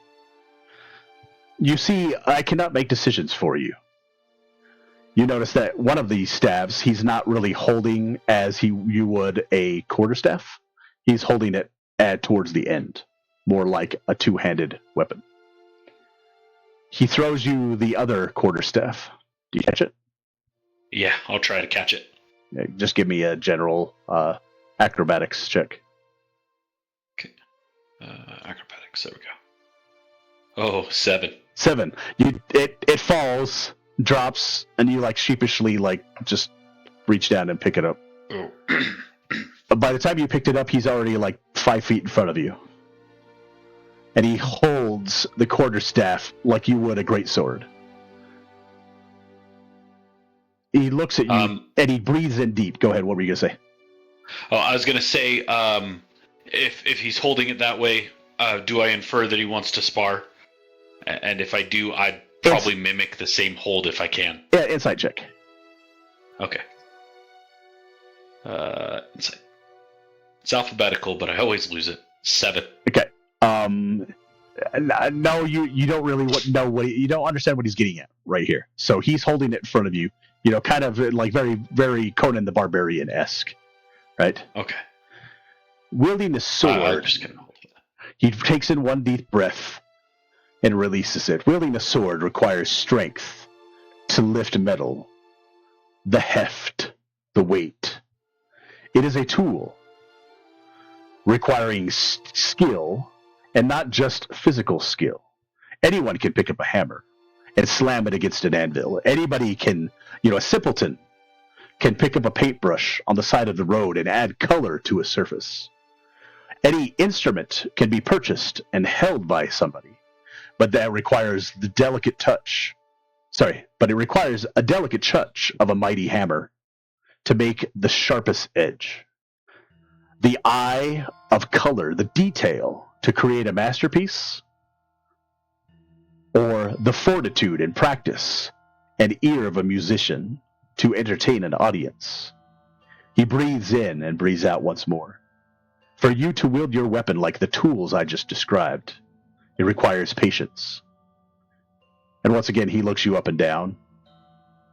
However, I don't believe that you have the aptitude for that.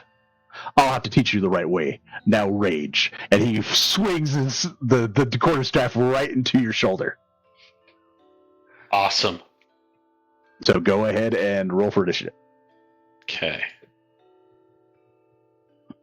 17. Okay.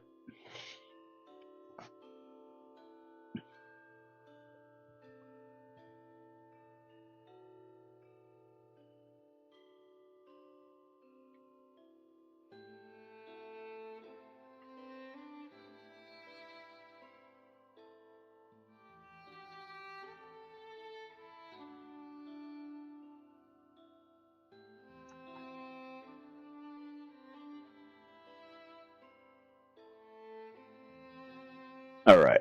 So you got a 17. And he nat 20'd his. So that makes sense. Nice. 17. It would.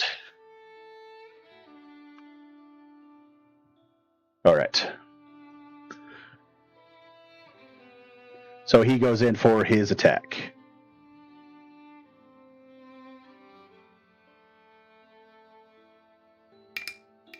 All right. So it is 25 to hit. That'll hit. And then 10 to hit. So the first one, he goes in and just bludgeons against you.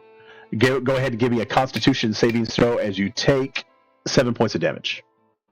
Okay. Con save. 22. 22. As that first lash hits you, you all of a sudden realize, oh, where that hit, if that had been a slashing weapon, this could have caused some severe damage. Your turn. All right. I'm going to take the quarterstaff and kind of adjust my grip to go more for the two-handed. Sure. Like I like. And did he say now rage? Yes. And then he attacked me? That's correct. Quizzically. And then... Hang on. I need to roll. See if I can... Yeah, because it's a different weapon. Okay. Oh, and then that too. Yeah. I'm trying to figure out if I'm going to rage. Yeah, I'm not going to think anything of it. And I'm just going to rage and go and try and go in. Perfect. With the two-handed attack. Do you want me to just do unarmed or? Oh no! I want you to do it with the quarterstaff. With a quarterstaff. Okay. Yeah. So I mean, it's still going to be proficiency bonus in your strength.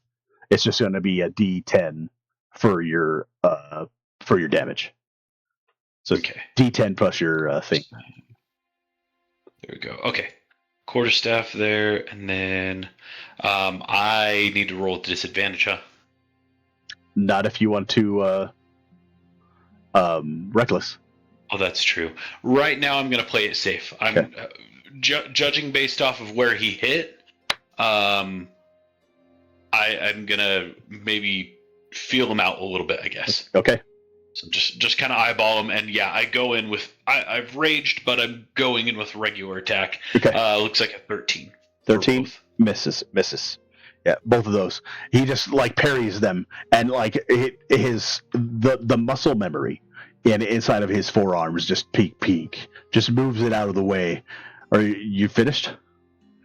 Yeah, Okay. I think so. It's this long spinning attack as he goes in with a side shot on you. 23 to hit. That'll hit. You take 9 points of damage, reduced to 4. All right. Okay. And then a 24 to hit. That'll also hit. It's for 9 points of damage, so another 4. Make me 2 Constitution saves. Okay, first one, 22. 22. Second one is 21. 21. You realize that first one, that big swing lash, would have hit towards your kidneys. Would have slashed right around the kidney, and quite possibly would have done some serious bleeding damage if it had hit with a more accurate strike. The next one, he goes down and he hits, and you notice that like right against your leg where he just hit, it would have hit like an artery, somewhere. Is the femoral artery inside of the thigh, Holly, or is it towards the outside? Can't remember. Anyway, so wherever that femoral artery is at, it almost seems like he would have slashed up your leg and just nicked that if this had been a slashing weapon, but because it's a bludgeoning weapon, but you notice these 3 things like all in a row that like this guy could have just critted all 3 times. You said it was on the inside of your leg going along. It is inside, isn't it? Yeah. So yeah. So go ahead, Borak. What do you want to do? Yeah, I just kind of like grunt and go, "You're accurate," and then kind of go in and hit 2 more times, and more trying to channel some of the rage that I'd been taught to wield for power, I guess. 23. So that first one, since I'm at disadvantage, is an 18. 18 just barely hits. Oh, let me roll for some damage then. Let's see. Quarterstaff, I have a D8 for two-handed. Well, okay. Yeah, it should be D8, yeah. Yeah. Okay, so 11 plus the 2 for raging, so 13 bludgeoning. Okay. For that first hit. And then my second one, I so far have a 10 and a 19, so... 10 won't hit. 10. Okay. Okay. Yeah, so I go in, that's accurate, and then smack as hard as I can. Right. Flexing that strength, I guess. All right. As he takes, that one slap, it's not good enough. He basically says to you, let go. And reckless those attacks. And then he goes in for 2 attacks.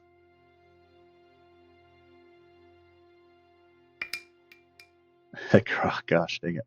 24 to hit and 12. So you take 11 points of damage. So 5. Okay.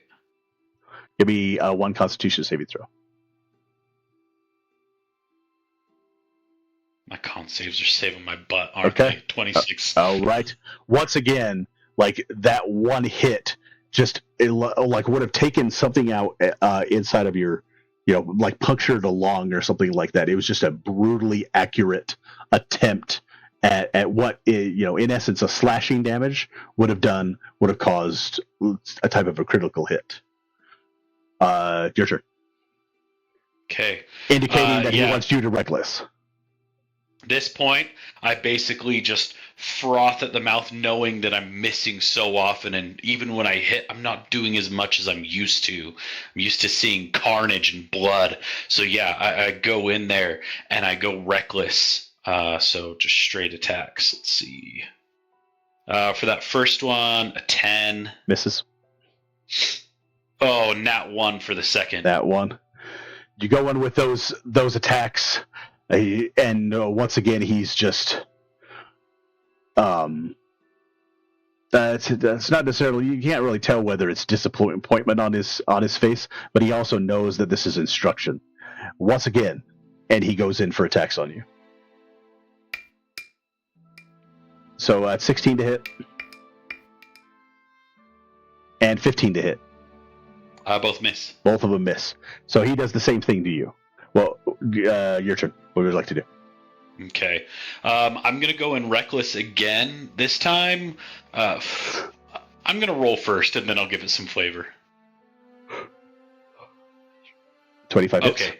2 25s. So yeah, this time I'm going to go in reckless, but I'm going to move towards him more carefully and anticipate his movements while leaving myself open to attack. Right. So like as he goes to feint one way, I'll like smack him to try and catch him off guard, I guess. Sure. Flavor wise. But yeah, okay. So that first one deals 9 points. And then the second one 6. Is that plus 2? 8? Oh, sorry. Yeah, so the +2 from raging would be 11 and 8. Both of them come in as you move that stick.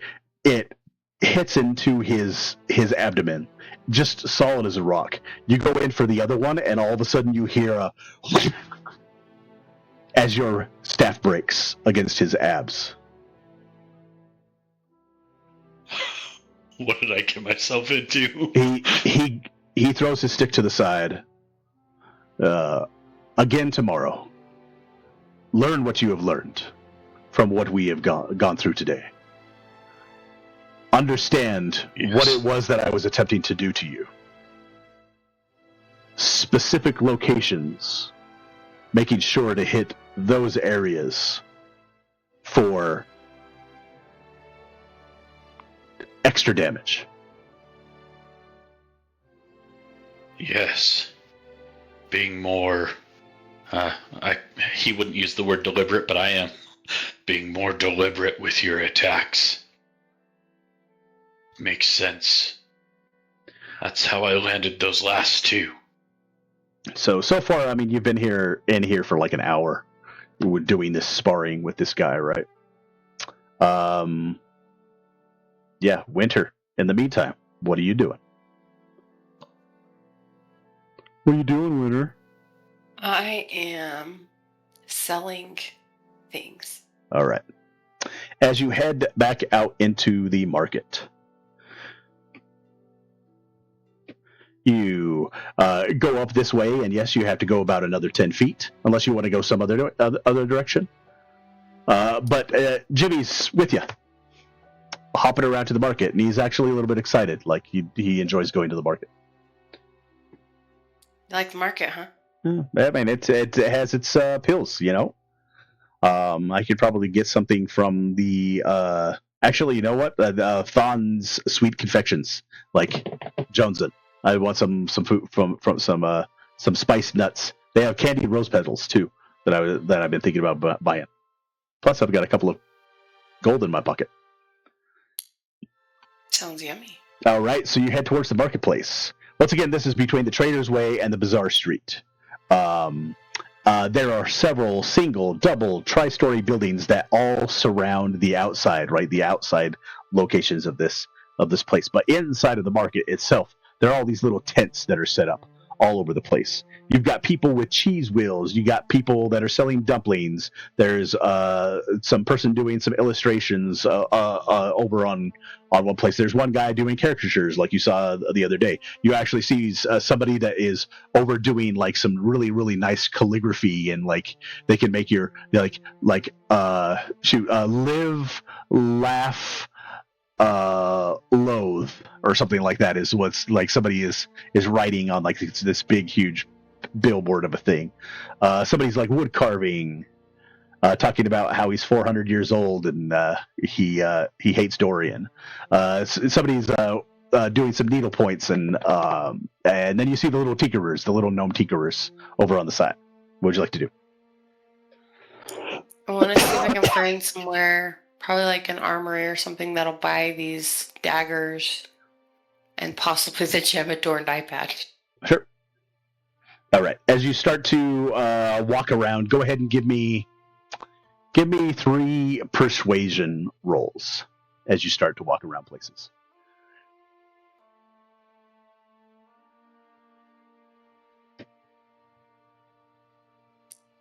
23. 23. 27, 13. Holy crap. Okay. Maybe I should have gotten somebody else to do the persuasion rolls. Sorceresses have ridiculous stuff. I'm just a little charismatic. Right. Just a bit. All right. So, as you go to you start looking around at different places and you're like, okay, which one of these is going to be best for this place? You go over to the metallurgist, the little tinkerers, and you're like, yeah, I bet I could sell these guys some, used materials. So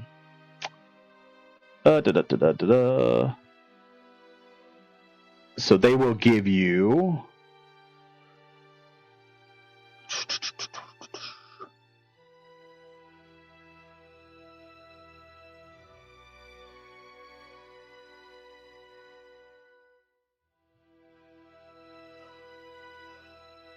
So of all of the items that you're trying to sell, so you got a couple of daggers, right? Yeah. All right. So I think the daggers, especially with your first persuasion roll, I'd say that they can give you 5 gold pieces per dagger, besides the dagger of venom, which. So 5 for the regular ones. Yeah, 2 5, so 10 gold pieces altogether.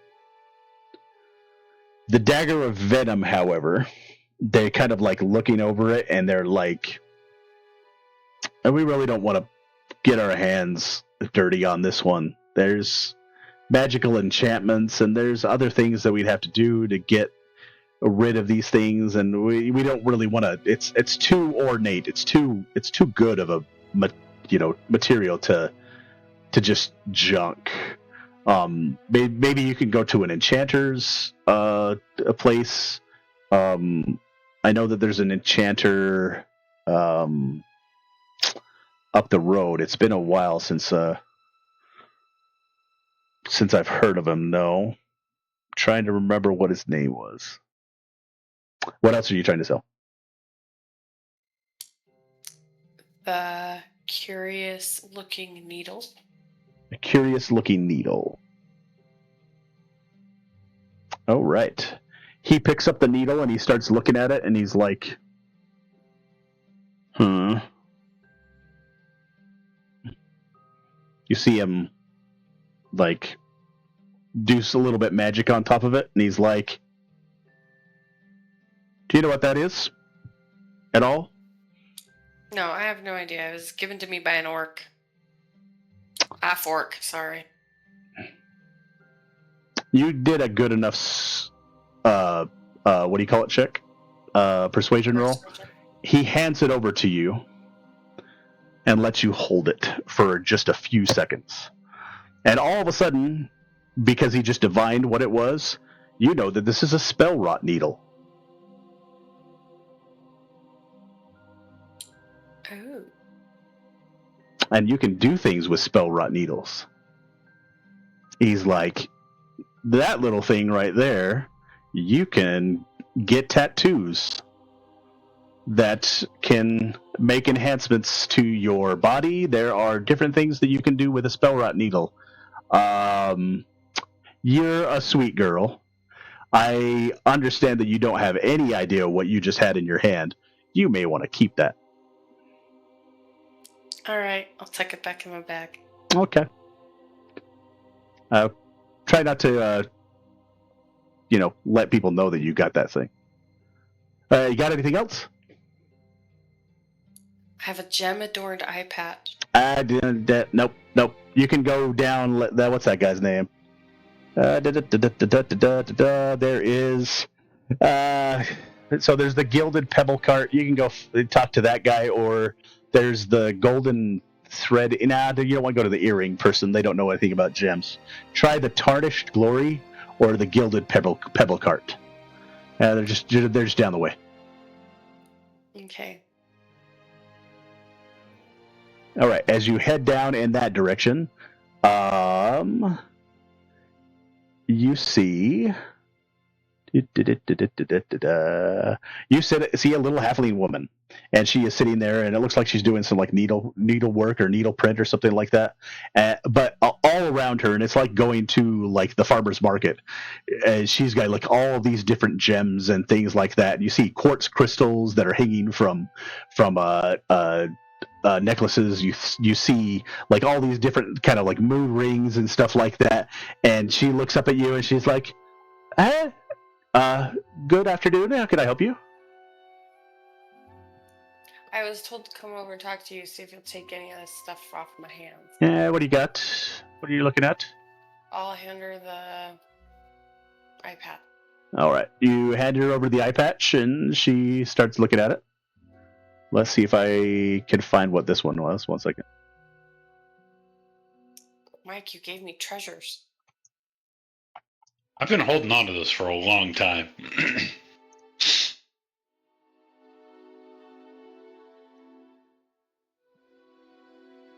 I don't think any of us have, like, identify or anything, do we?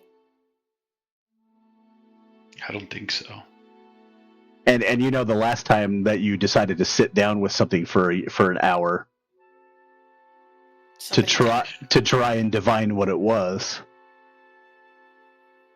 I mean, if it's a shriveled heart, maybe don't, but...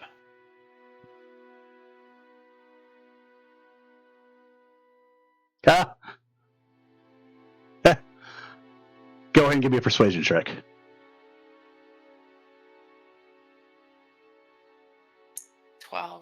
12. I'll take it off you for 50 gold pieces. This is a pretty rare gem.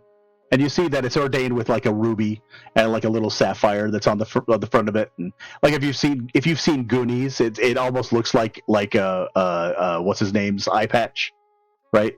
Just a couple of gems that are ornately added to it in some kind of ways.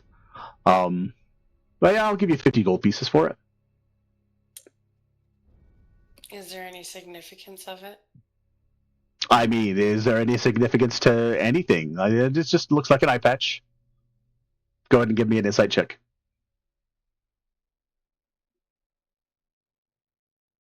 6. It's just an eye patch. I mean, if you don't have any sentimental attachment to it, that's good.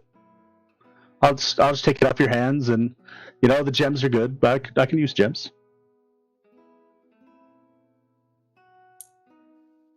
I might talk with my friend and make sure he wants to get rid of it.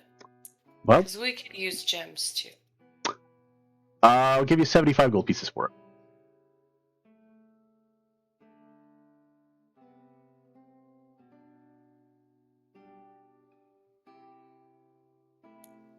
I'll think about it and I'll come back. Give me one more persuasion check.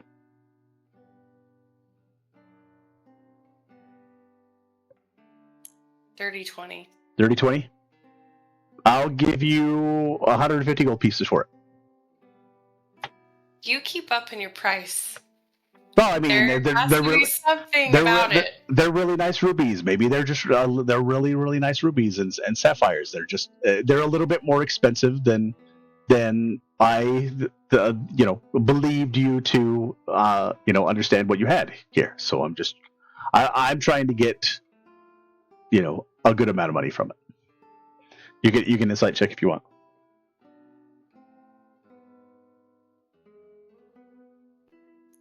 No, I can't even. It's a 7. 7. You're just not sure what you're not sure what she's trying to get at. Like what she knows. You're not sure. I'll put it back in my bag. Fine.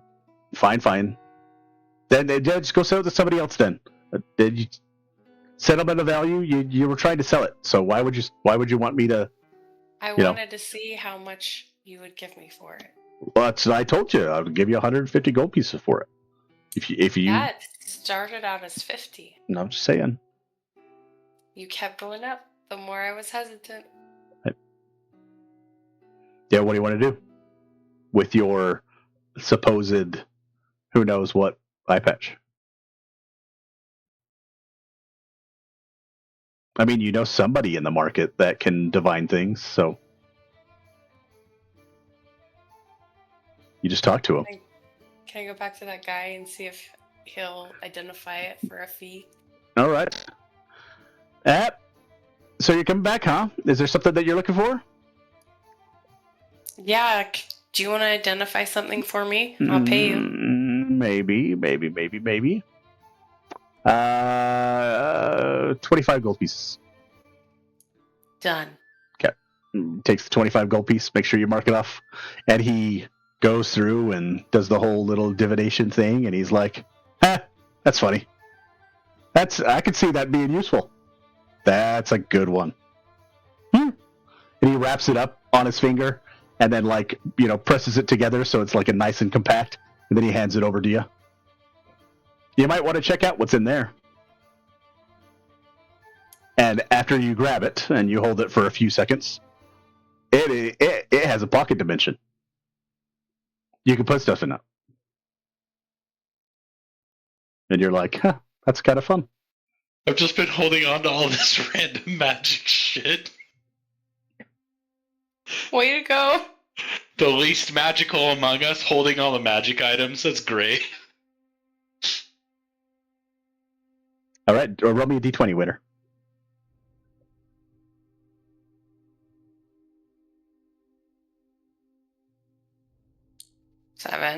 Seven. From behind you, all of a sudden you get knocked for just a second as you see Lyndon Talawick again. And she's holding the book and she's looking around and she's like, there's no way that I'm going to be able to, everything's different here in the marketplace. It's all different. Like the marketplace, you can't write down things Volo, you freaking idiot. If you write down all the marketplace changes all the time. Like that. She closes the book and she's kind of like, oh, hi. What was your name again? Winter. Hi, Winter. Yeah. So I've just been, going up and down the sea, the sea ward, and updating Volo's book, and then I got here to the market, and now I'm just kind of distraught. Like it's all over the place, right? It's going to take me months to be able to update Volo's guide. Anyway. Can I see that? Oh, sure. So she hands it over, and it's a pretty big and thick book. But when you open up the book, the first part of the book, it talks about the North Ward, and it has all these different depictions of this and that and this and that. Let me actually kind of show it to you. Da, da, da, da, da, da, da, da. I think I've got it. One sec.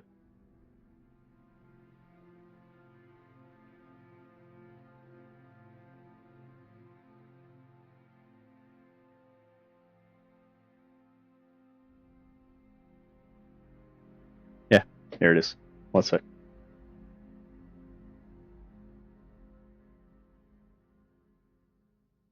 This one is called City.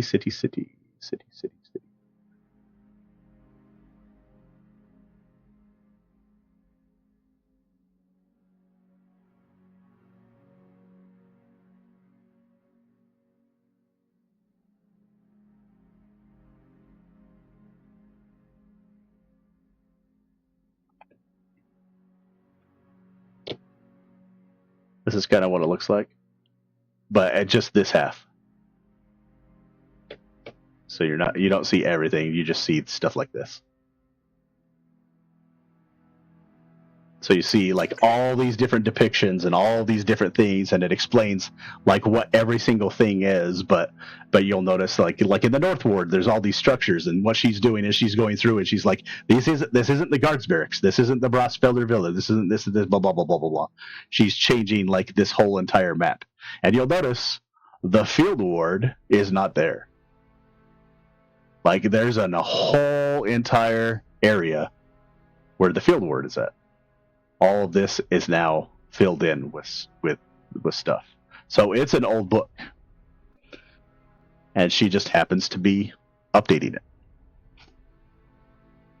Basically, I got this idea from one of the girls that they get to play in campaign number 3, where like she's doing a survey to see how people are dealing with the events of the day. Anyway, so yeah, that's what I've been doing. So I mean, it's good to see you again. If you ever need me, you can find me at the it's the house. It's the font of knowledge. You can find me in the font of knowledge. I work there every once in a while. It's right over here. Oh wait, no, it's right here. Yeah. So it's kind of like the public library. You can go and see stuff, but like everybody's been getting these books, and it's basically like the guide or the guidebook for the City of Splendors, but it's so old that we need to try and update it for people. So go ahead and roll me another d20.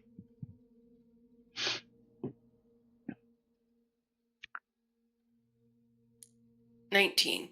19.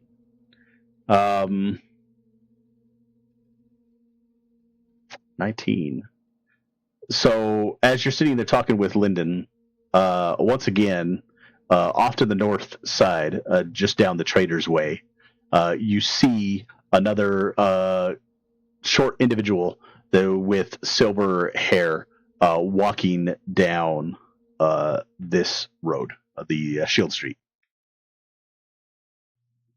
It just like catches you corner of the eye, and then all of a sudden they are past the first house and down that direction. Am I close enough to chase them? No, yeah, you're only with it. You're not 90 feet away, something like that. I'll start to follow. No, right.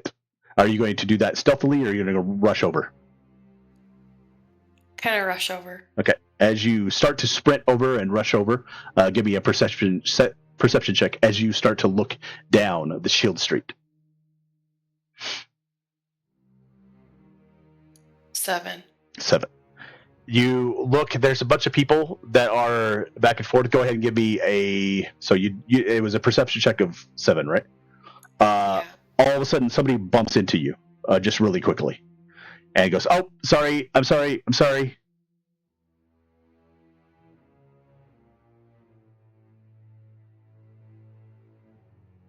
One sec. Shoot, man. Why do I keep on doing that?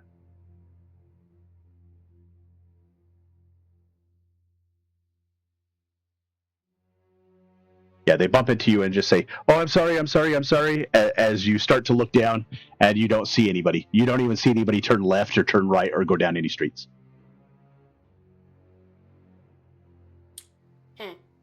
Interesting. I'll just go back. Okay. I'll check my pockets to make sure I didn't get pickpocketed when that person ran into me. 1 second.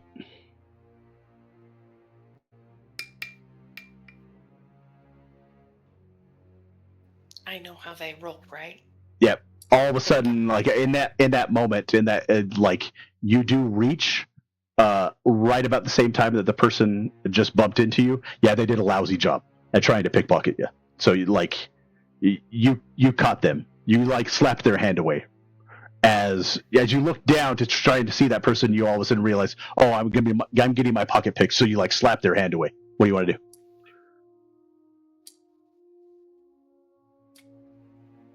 Go get some practice before you try to pickpocket somebody.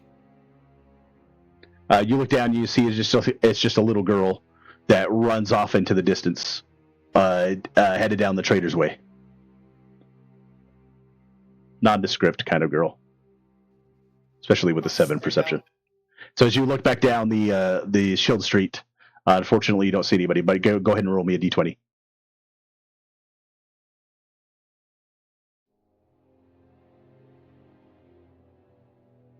$13. 13. Roll a d6.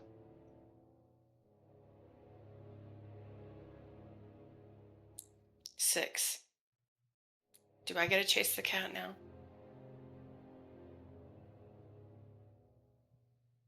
You hear somebody comment something about, yeah, you should, with no real black network. It makes you wonder if Lady Silverhand had something to do with that murder. Should be a big story, but it's just being swept under the rug. And you look off to the side, and you see 2 old ladies just chatting on the front doorstep. Just a smattering of rumors of conversation that somebody might be having. All right, around this time,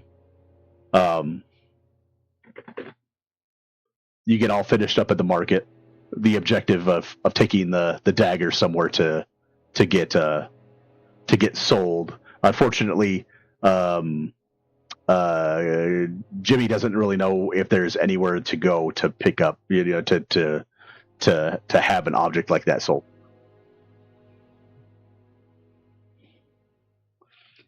And it's getting pretty late in the day. Jimmy's about ready to take off. He's like, my day's almost finished for the day.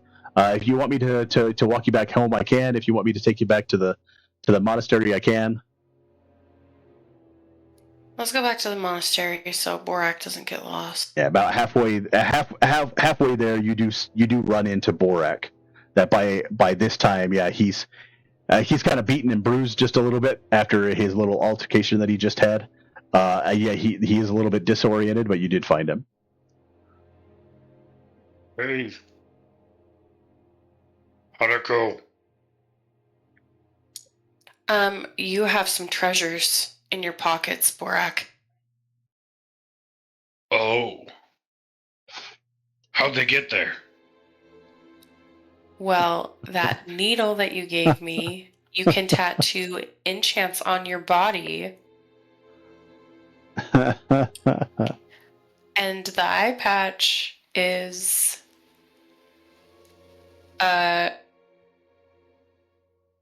It's a pocket dimension. it's a pocket dimension. You can So, hide like, you could- treasures and stuff in there. Like you'd reach into where the person's eye was. I would imagine. if I We're wanna off a feel gem. So I'm gonna. You think you can make it home okay? As he starts walking north through the high road with you guys. Oh yeah, are you going home? Yep, I've got to go home. I just live down this direction off of the seaward. It was good to meet you guys. Thank you You for too, your Jimmy. help. I know I'm we gonna bought toss you food. him. I'm gonna toss him another gold Aw. or 2. Well, I'll I'm make gonna sure. do 10. I Okay, got. give him Oh 10 man! then. I'll give Holy him crap! 5. Holy crap! Thanks. Well, if you need me tomorrow, I'll come tomorrow too. I don't think it would hurt. All right. So after discovering a couple more items that you guys have in your inventory, after Sebastian spends 12 full hours working on basically, ostensibly taking mithril inserts and I'm trying to remember how to say it, swatching them, SWATH. It's basically like taking like bits of something and then riveting that item onto different plates. Sebastian gets halfway done with that. Borak does his little thing for your little bit of downtime. So I guess we'll call that the session for today.